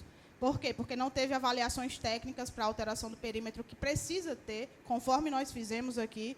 Então, assim, nós queremos muito a opinião dos senhores, mas dentro do que nós avaliamos e estudamos, está muito coerente, certo? E se vocês tiverem algum estudo que queira nos apresentar, a gente está à disposição dos senhores, mas eu preciso de fundamentos técnicos para que eu não desfaça do que foi construído até aqui, que são embasamentos técnicos firmes, e eu estou muito segura de que tudo está dentro do que é o previsto dentro da legalidade, certo? Continuando aqui, também está inscrito o seu Erinaldo Hollenberg, entidade construtora, construtor, seu Erinaldo? Construtor? Ah, sim, porque é construtor. E a indicação do tema é diminuição da área urbana. Boa tarde a todos mais uma vez. Eu estava até conversando aqui com o KF há pouco tempo, e ontem eu não pude vir, mas como é seu nome? Samara deu uma preposição bem interessante, né? Que ele colocaria que nós, construtores, pudéssemos fazer uma sessão onerosa sobre o local que a gente vai construir um loteamento. Então, a gente fazer uma contrapartida nessa área. Além da gente fazer arruamento, posteação e água, que é o comum, ou uma creche, ou uma UBS, ou algo desse tipo, uma preposição para isso, para que viabilizasse essa parte da prefeitura e nos ajudasse também. Porque na hora que você restringe essa área, você nos prejudica muito. Mas quando houver uma contrapartida nossa para esse tipo de produto, facilitaria tanto para nós construtores, como também a prefeitura, e diminuiria o horário público.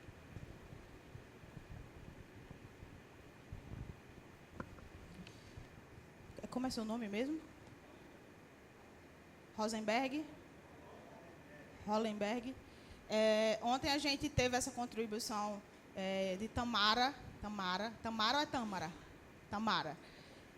Muito bem colocado, né? A gente até, depois a gente conversou, depois que encerrou a audiência, e é algo que a gente precisa sentar e avaliar.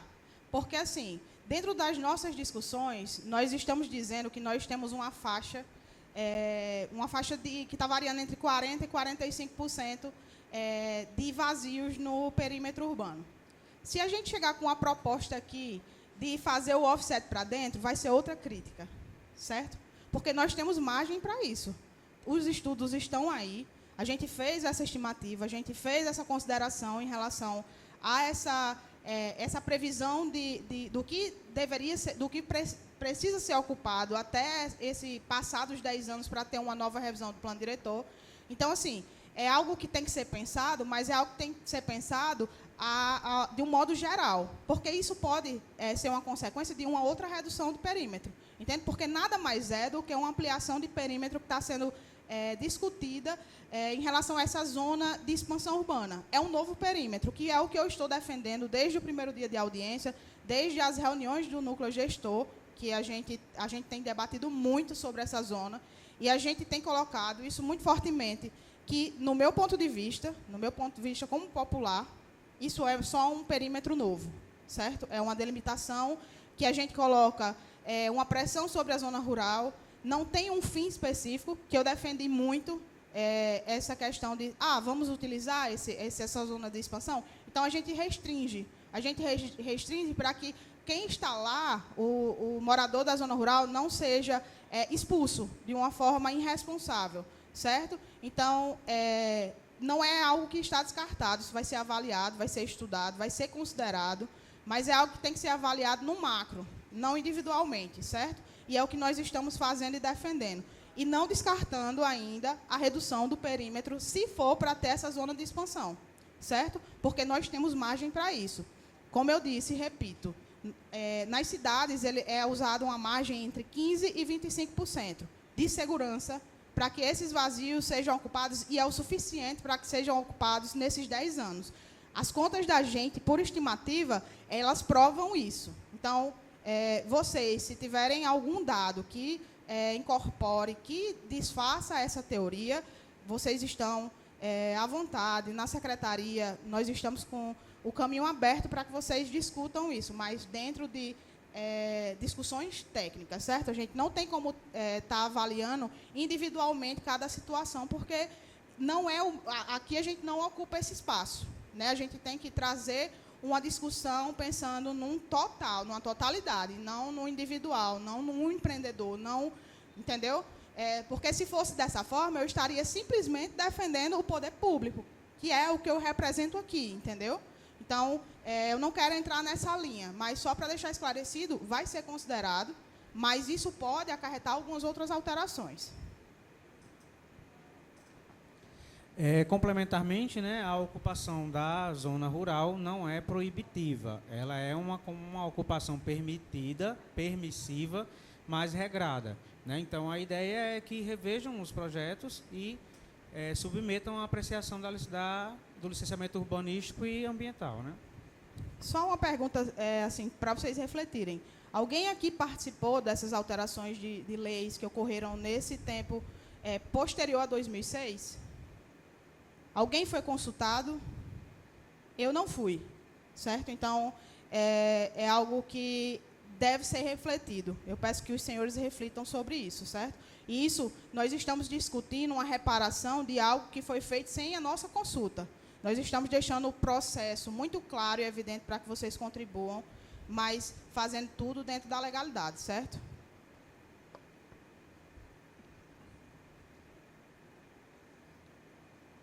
Dando sequência aqui, está inscrita a professora Ana Luísa B. C. Saraiva, entidade que pertence ao UERN e Climagel.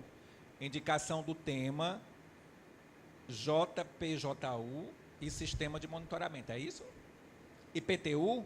Ah, tá. IPTU e Sistema de Monitoramento. Por favor, professora. Boa tarde a todos e a todas. Hoje eu cheguei mais cedo, com calma, então quero primeiro parabenizar ao núcleo gestor e aos colegas pelo esforço, né?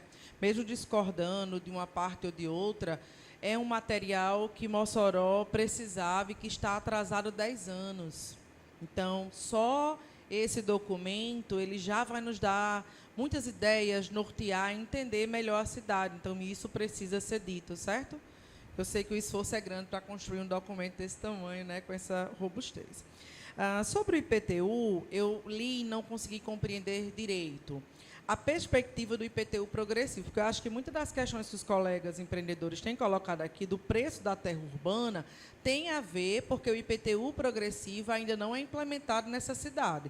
Eu moro no bairro Abolição, existe uma fazenda, eu tenho 40 anos, e desde que eu nasci, essa fazenda existe no meu bairro.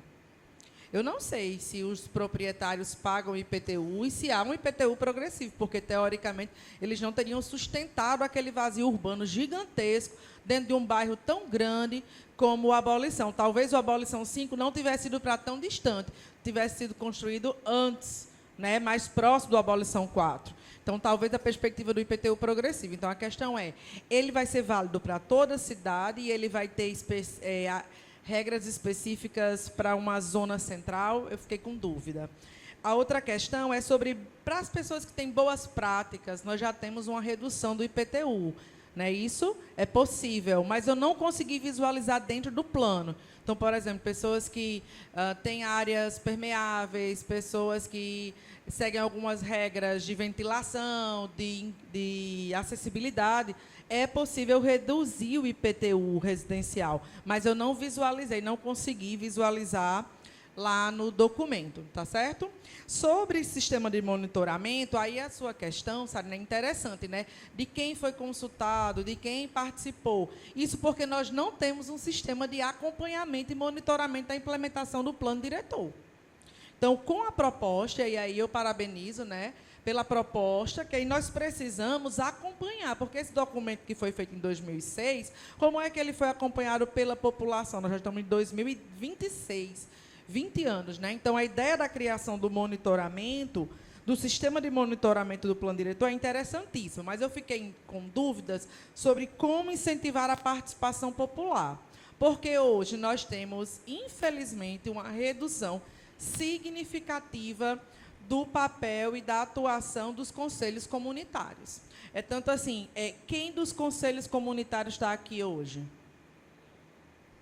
Pronto. Olha só, né? Então, assim, infelizmente, ao longo do tempo, nossos conselhos comunitários, eles perderam força, e aí é mencionado, né, dentro do documento, sobre a gestão participativa e democrática, e aí eu queria entender um pouco mais sobre esse instrumento, né? Como é que a gente fortalece conselhos, comitês e fórum, como é que o plano diretor diz isso, e uma sugestão de que a implementação do calendário anual ele esteja para todos esses instrumentos, por exemplo, para os conselhos, para o comitê, para os fóruns, porque ele é mencionado, mas ele não detalha para todos esses, porque a gente até tem um comitê. Posso citar 1, 2, 3, mas que não tem um calendário atuante, que tem, mas não funciona, então não adianta. Então, a proposta do sistema é interessantíssimo, mas que ele tem um calendário permanente e que, na sua composição, tem as cadeiras, né? Que a gente já pense um pouco nisso. Quem vai fazer parte, quem pode fazer parte para incentivar a participação popular. Eu tenho outras questões, mas eu coloquei na segunda pergunta. Seja bem-vinda mais uma vez por estar participando e contribuindo para a construção de um processo mais inclusivo. Bom, o primeiro ponto que você suscitou, né, são imóveis subutilizados, né? Então, o plano diretor de 2006 ele já criava esse instrumento, o IPTU progressivo no tempo e a PUC, né, o parcelamento, edificação e utilização compulsória.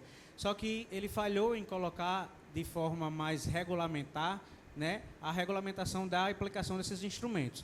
Ele só delimitou uma zona e não houve a publicação de uma lei complementar instituindo e regulamentando a forma de aplicação, né, desses instrumentos. Então, infelizmente, se perdeu. Foi uma intenção boa que houve no início, mas se perdeu no tempo, né? Então, o IPTU progressivo ele aparece como uma forma de induzir o uso. Não é obrigar que você construa lá qualquer coisa ou qualquer uso prioritário. A intenção é justamente que você faça essa indução de uso. E talvez se eles tivessem vigência desde 2006, de fato, esses imóveis vazios, esses vazios urbanos não existissem, né? Você também citou políticas de incentivo. Francisco, só para complementar a questão do IPTU. Primeiro, ele é uma complementação da PUC, que é o parcelamento, utilização e edificação compulsória. Nós vamos notificar o proprietário, né, e ele não dando o devido parcelamento, não edificando, aplica-se o IPTU progressivo. E aí foi feito, não para toda a cidade, certo? É para a zona de adensamento e a zona central.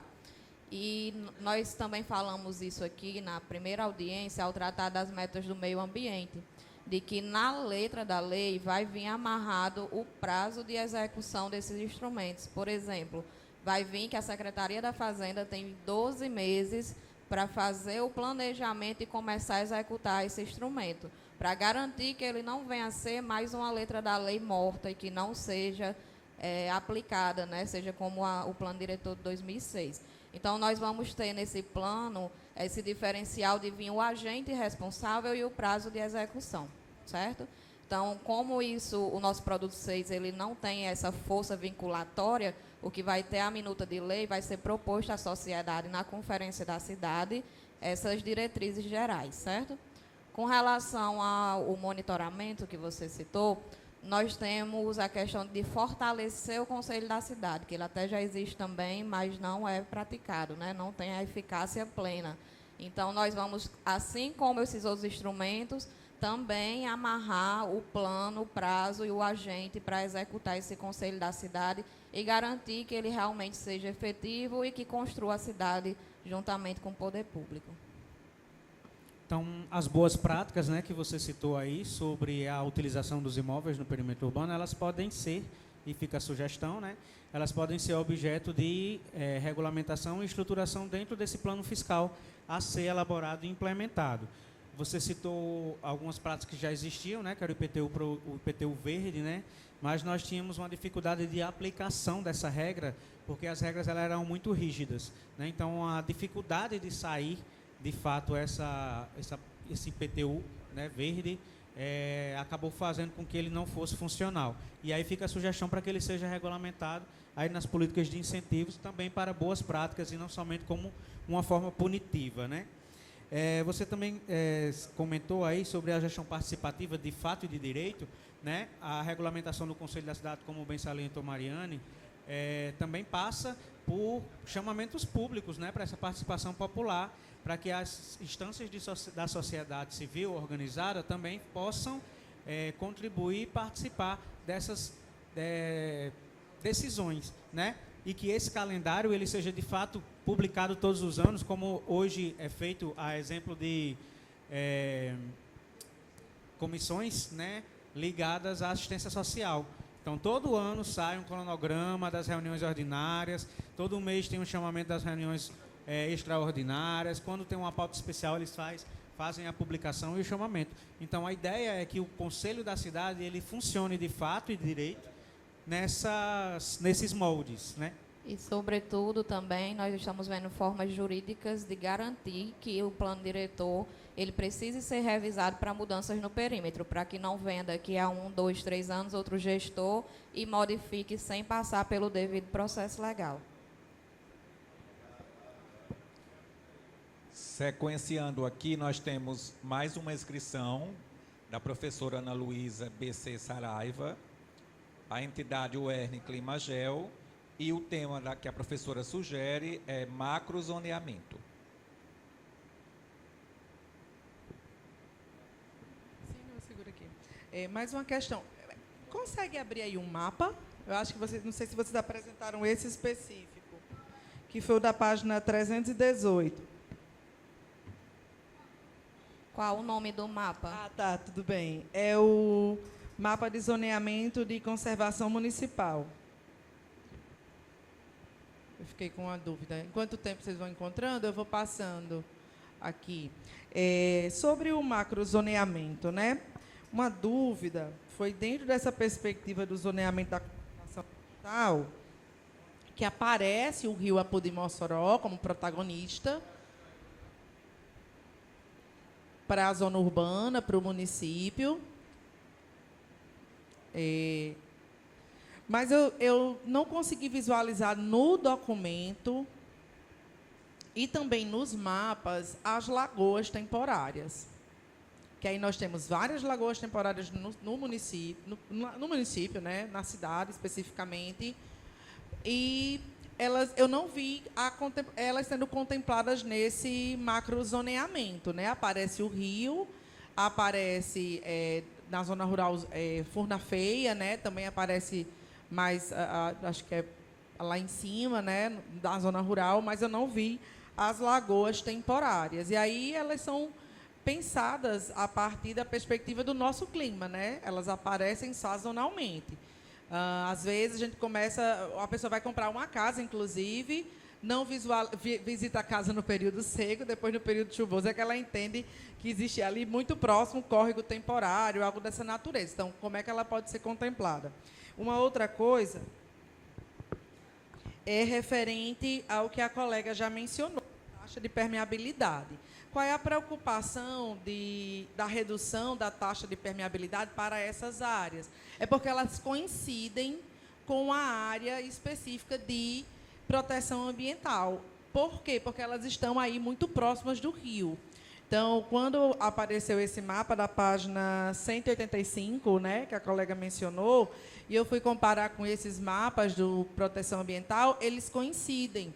Porque essa região é uma região próxima do rio, né? Então, é uma região em que a água escorre preferencialmente e que já tem pontos de alagamento. Então, será que nesse instrumento, o Chico até mencionou algumas possibilidades, né? Os jardins de chuva são uma delas. Então, como é que a gente amarra um pouco mais para que, se é para usar melhor o terreno, porque é uma área importante, mas quais outras estratégias podem ser usadas para facilitar a drenagem e também para sombrear, para a gente não correr o risco de ampliar essa área central e permanecer a estrutura que é o centro da cidade de Mossoró, sem arborização. Certo? Obrigada. Eu gostaria primeiramente de convidar Simone Keile e Breno Marinho, que são da equipe de coleta de dados, mas que estão mais aí por dentro do ambiental, para caso eles queiram fazer alguma manifestação, estarem disponíveis. E iniciando sobre a questão das lagoas, de fato, você vai constatar lá nos quadros em instrumentos propostos que, como por essa questão sazonal, que o período de revisão do plano diretor não era suficiente de pegar 2 períodos de chuva ou mais para fazer esse mapeamento, nós indicamos como instrumento que essas lagoas, os cursos de drenagem efêmeros e as nascentes venham a ser mapeadas. E isso também vai sair com um prazo determinado a ser feito, certo? Então, por conta dessa questão justamente sazonal, que não seria possível fazer a contento agora, já para publicação, vai ser feito posteriormente.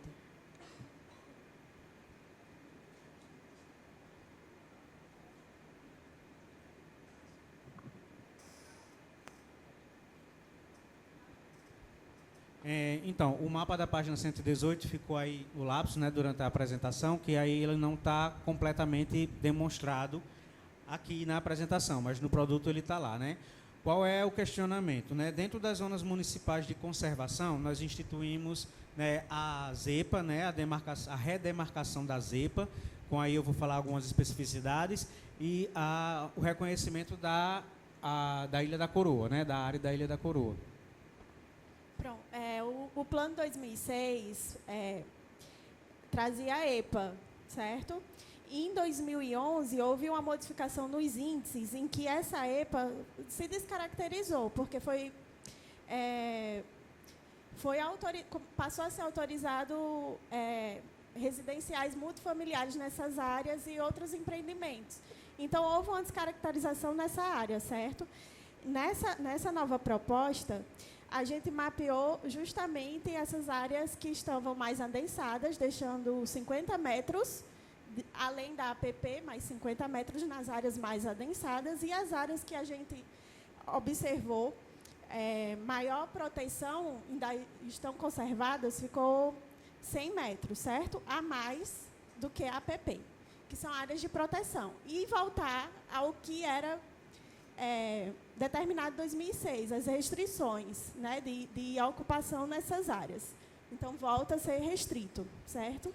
A ideia é dar um uso qualitativo, né, nessas áreas de ZEPA, né, que nós estamos estabelecendo, que teve alteração sem consulta pública também, certo? Os quadros foram alterados e o que estava previsto em 2006 de uma proibição, que era o uso multifamiliar, né, foi alterado em 2011, né? Em 2011. E aí, isso, mais uma vez, sem passar por esse processo, sem consulta pública, foi dado a flexibilização desses usos para essas áreas. Por isso que se perdeu o controle. Então, a EPA ela não teve a sua funcionalidade, porque o que era restrito em um momento passou a ser flexibilizado. Aí a ideia da gente agora é de reduzir, sim, reduzir, mas dar essa proibição, voltar ao que era, dar a característica do que a gente pensa mesmo sobre uma faixa que é aproximada do rio, né? E aí a gente tem tanto a APP, que já está prevista, como também essa outra faixa de proteção para garantir o uso específico, seja partes lineares, algo que seja característico, restaurante que traga essa atração turística para essa, lógico que com controle, né, fiscalização e controle de toda essa faixa que está sendo delimitada, certo? Além disso, a gente fez questão de manter essa zona ali próxima ao aeroporto, que é com um remanescente, né, de vegetação nativa, especificamente para Carnaúba. A gente fez questão de manter essa delimitação como forma de proteger, né, esse remanescente de vegetação nativa do município. Também dentro da Zona Municipal de Conservação, nós temos o reconhecimento da área da Ilha da Coroa, né, a área de reserva de relevante interesse ecológico, e a sugestão é que dentro da ZEPA, né, porque ela integra a ZPA, a ideia é que a gente dê um uso estruturado e compatível, né, com essas áreas, né, para a criação de um parque, ecoturismo, esse tipo de coisa.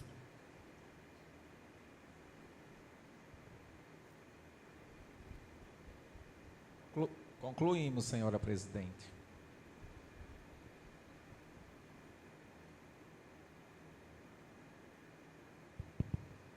Pessoal, mais alguém quer fazer mais alguma intervenção? Vou deixar o espaço aberto, porque minha equipe está muito preparada. Então, eu estou deixando esse espaço aberto. Como a gente tem esse time ainda de 1 hora, a gente estava com essa previsão até às 5 horas, eu estou deixando aberto para que vocês, eu queria só que você fizesse posterior a inscrição para a gente deixar registrado, certo? Aí você faz deixa eu só contar o tempo aqui. Tá, ok. Eu faço depois. Presidente, eu gostaria de solicitar um tempo para continuar a justificativa da pergunta anterior. É possível, já que temos tempo disponível? É possível. Tem que perguntar se tem oposição, né? Na realidade, é uma deliberação da mesa, certo? Perfeitamente. Então, só para complementar, né, a sua colocação das zonas municipais... Seja objetivo e conclua rápido, certo? Ok. Só para complementar essa zona de conservação municipal, no próximo slide também a gente mostra algumas áreas prioritárias para recuperação ambiental, certo? Que também está lá no produto 4. A ideia é que essas áreas que já foram consideradas danificadas sejam prioritárias para a recuperação. A exemplo, por exemplo, de onde tinha o aterro sanitário lá nas Cajazeiras, né? Então, dentro dessa zona de conservação também tem a previsão para áreas degradadas. Perfeito. Tamara. Tem que ficar em pé, né? Para esclarecer, né, porque algumas pessoas vieram perguntar um pouco do que eu tinha falado ontem. Quando eu cheguei aqui ontem, Chico tinha comentado sobre a não previsão de faixa urbanizável. E eu estranhei, eu disse assim, está tendo bastante conflito sobre isso, porque o tema da expansão urbana, todo mundo sabe que é um tema muito conflituoso quando a gente trata. E eu sou bastante defensora dessa ideia que o perímetro urbano deve ser, sim, limitado justamente pelas justificativas dadas, porque vocês disseram que foram múltiplos. Quando eu pesquisei, eu encontrei duas modificações sucessivas desse perímetro urbano, aumentando muito essa área e ocasionando uma pressão sobre a área rural. E também essas sucessões de perímetros urbanos contribuem para uma manutenção de uma lógica de espraiamento e de retenção do solo para a especulação imobiliária, que eu me posiciono contrariamente a isso. E aí, desde o ano passado, eu fui tentando ver a melhor forma de expansão na minha mente, né? Eu sou uma profissional autônoma, então são meio que pensamentos que eu vou tendo ao longo do tempo e algumas leituras que eu vou tendo. E eu nunca concordei no plano diretor que dizia que a área urbanizável existente era uma área urbana que podia ter usos rurais. Eu sempre achei que uma área urbanizável, uma zona de expansão, ela não é uma área urbana que pode ter usos rurais. é uma área que, quando o estoque de terra acaba dentro do perímetro urbano, ela pode vir ser urbanizada, só para esclarecer.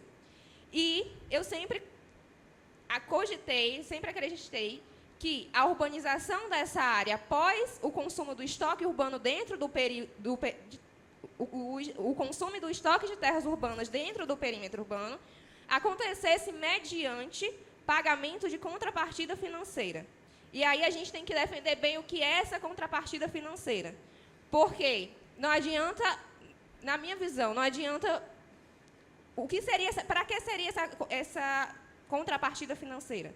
Essa contrapartida financeira, ela viria a ser utilizada para viabilizar projetos em áreas centrais, em áreas de ZEIS. Não é para, por exemplo, vou fazer um loteamento e eu vou construir uma contrapartida financeira dentro do meu próprio loteamento.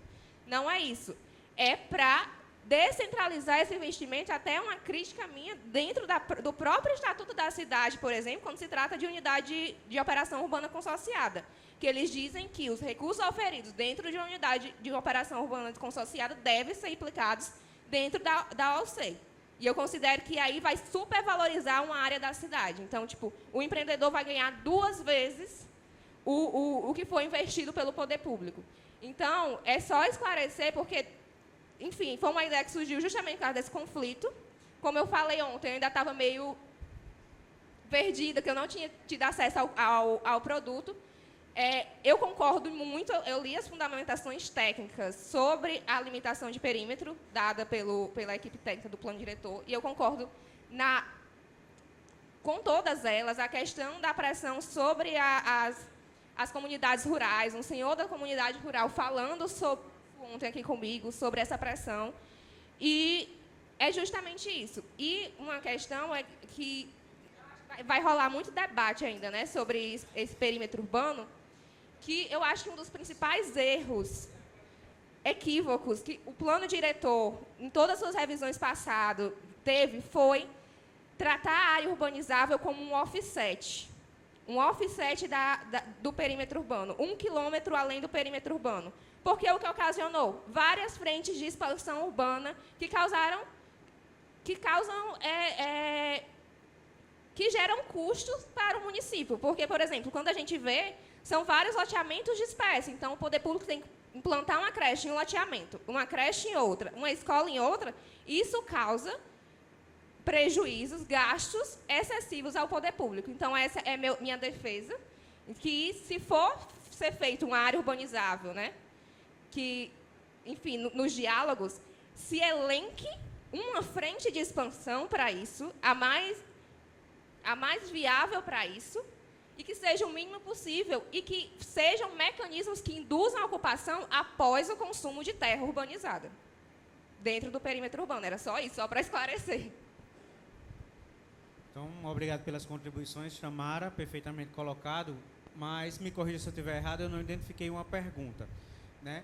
Eu só queria complementar a sua fala com, sim, é justamente isso que o produto, né, que a Defesa Técnica trabalha, que há disponibilidade de terras, que não há na previsão, pelo menos por os próximos 10 anos, de escassez de terras no município, e por isso a justificativa, né, de diminuir e retirar essa faixa de urbanizável.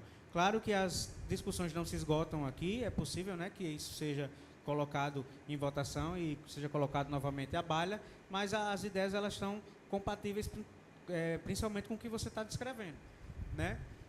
Se não há essa escassez de terra, por que essa previsão? Né? E se houver essa previsão, que esse uso ele seja restrito e não liberado, como foi, infelizmente, em 2006. Então, a ideia é justamente essa. A justificativa técnica ela passa por esse momento.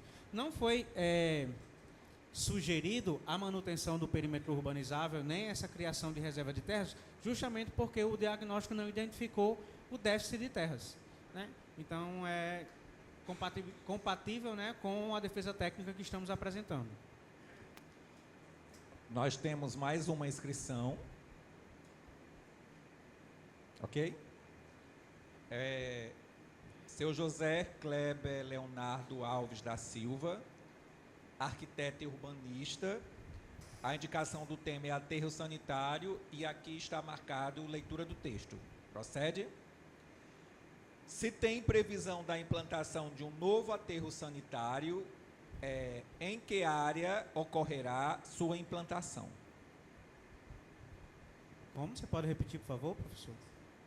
Se tem previsão de implantação de um novo aterro sanitário e em que área ocorrerá a sua implantação? Não, nós não temos a previsão para um aterro sanitário, né? Porque julgamos que existe área disponível ainda para a expansão desse aterro que nós já temos hoje. Ele foi implementado em 2008 com 4 células, né? Hoje nós já dispomos de 6 células e ainda não esgotou essa faixa não edificando de 500 metros a partir, né, do limite do perímetro reservada e estabelecida para a expansão do perímetro.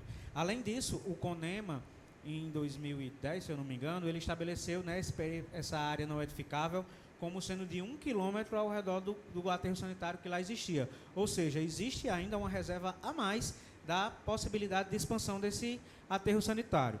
Nós estamos estabelecendo as zonas de amortecimento funcional, né, que reconhece essa área não edificante como uma área passível de uso, mas um uso compatível, né, com a atividade ali desenvolvida, que para o caso do aterro, né, são centros de gerenciamento de resíduos, né, da iniciativa privada ou usinas de painéis solares, esse tipo de coisa, que são atividades compatíveis, além da atividade que lá existe, com a provável e futura expansão do aterro.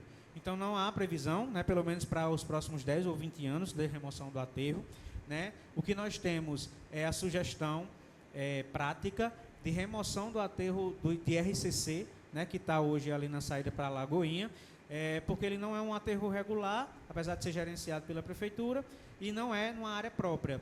A ideia é que ele saia, né, da região da Lagoinha e vá para a região ali na saída de Santana, né, o Ipanema, onde a prefeitura dispõe de uma reserva de terras capaz de atender essa necessidade da realocação do RCC.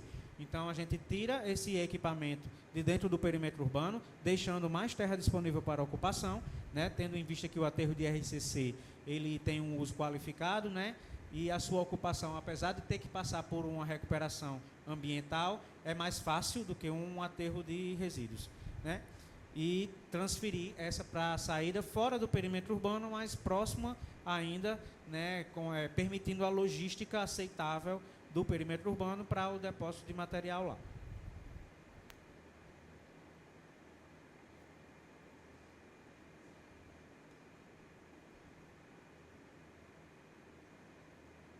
Pessoal, gostaria de agradecer a participação dos senhores, certo?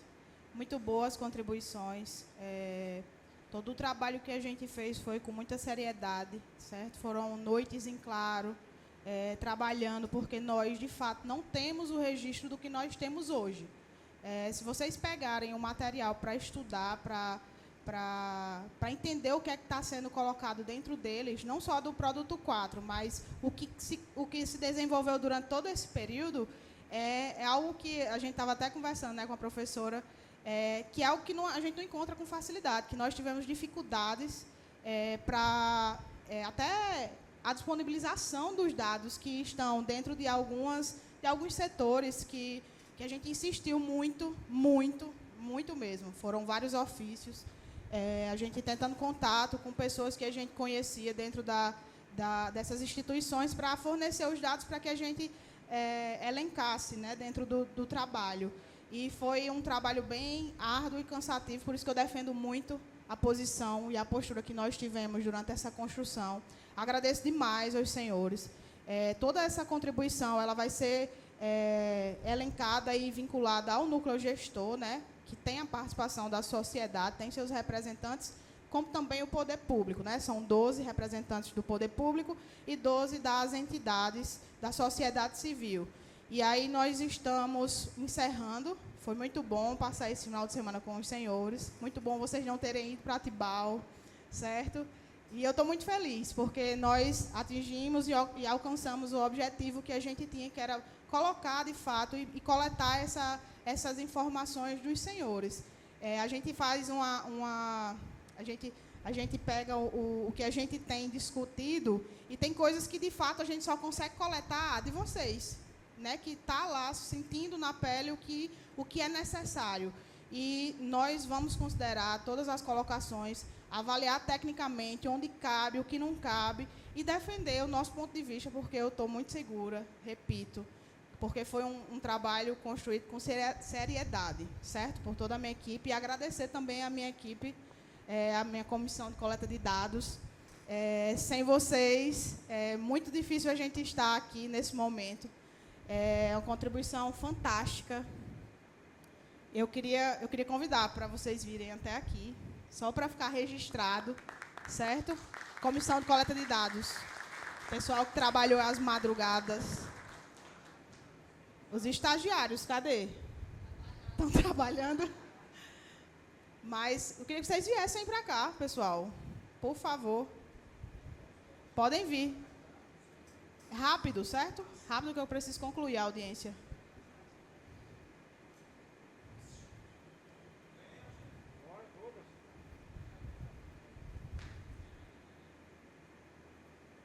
Fiquem de pé, Chico, vocês. Estagiária.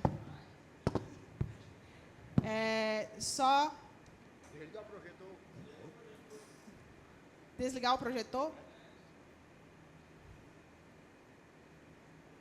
Essa é a equipe que se dedicou durante todo esse tempo, juntamente com a gente, né, do núcleo gestor, o pessoal que tem contribuído para elaborar esse projeto. É um projeto grandioso. E sempre a gente brinca, dizendo que hoje a gente sabe o porquê nunca foi revisado esse plano diretor, né? As dificuldades que nós encontramos no decorrer desse tempo, só sabe quem estava lá, quem esteve nas discussões. Então, é um trabalho assim, fantástico. Eu agradeço a todos vocês pela confiança também de estarem aqui, porque se vocês estão sabendo da seriedade do que nós estamos construindo, certo? Estamos à disposição.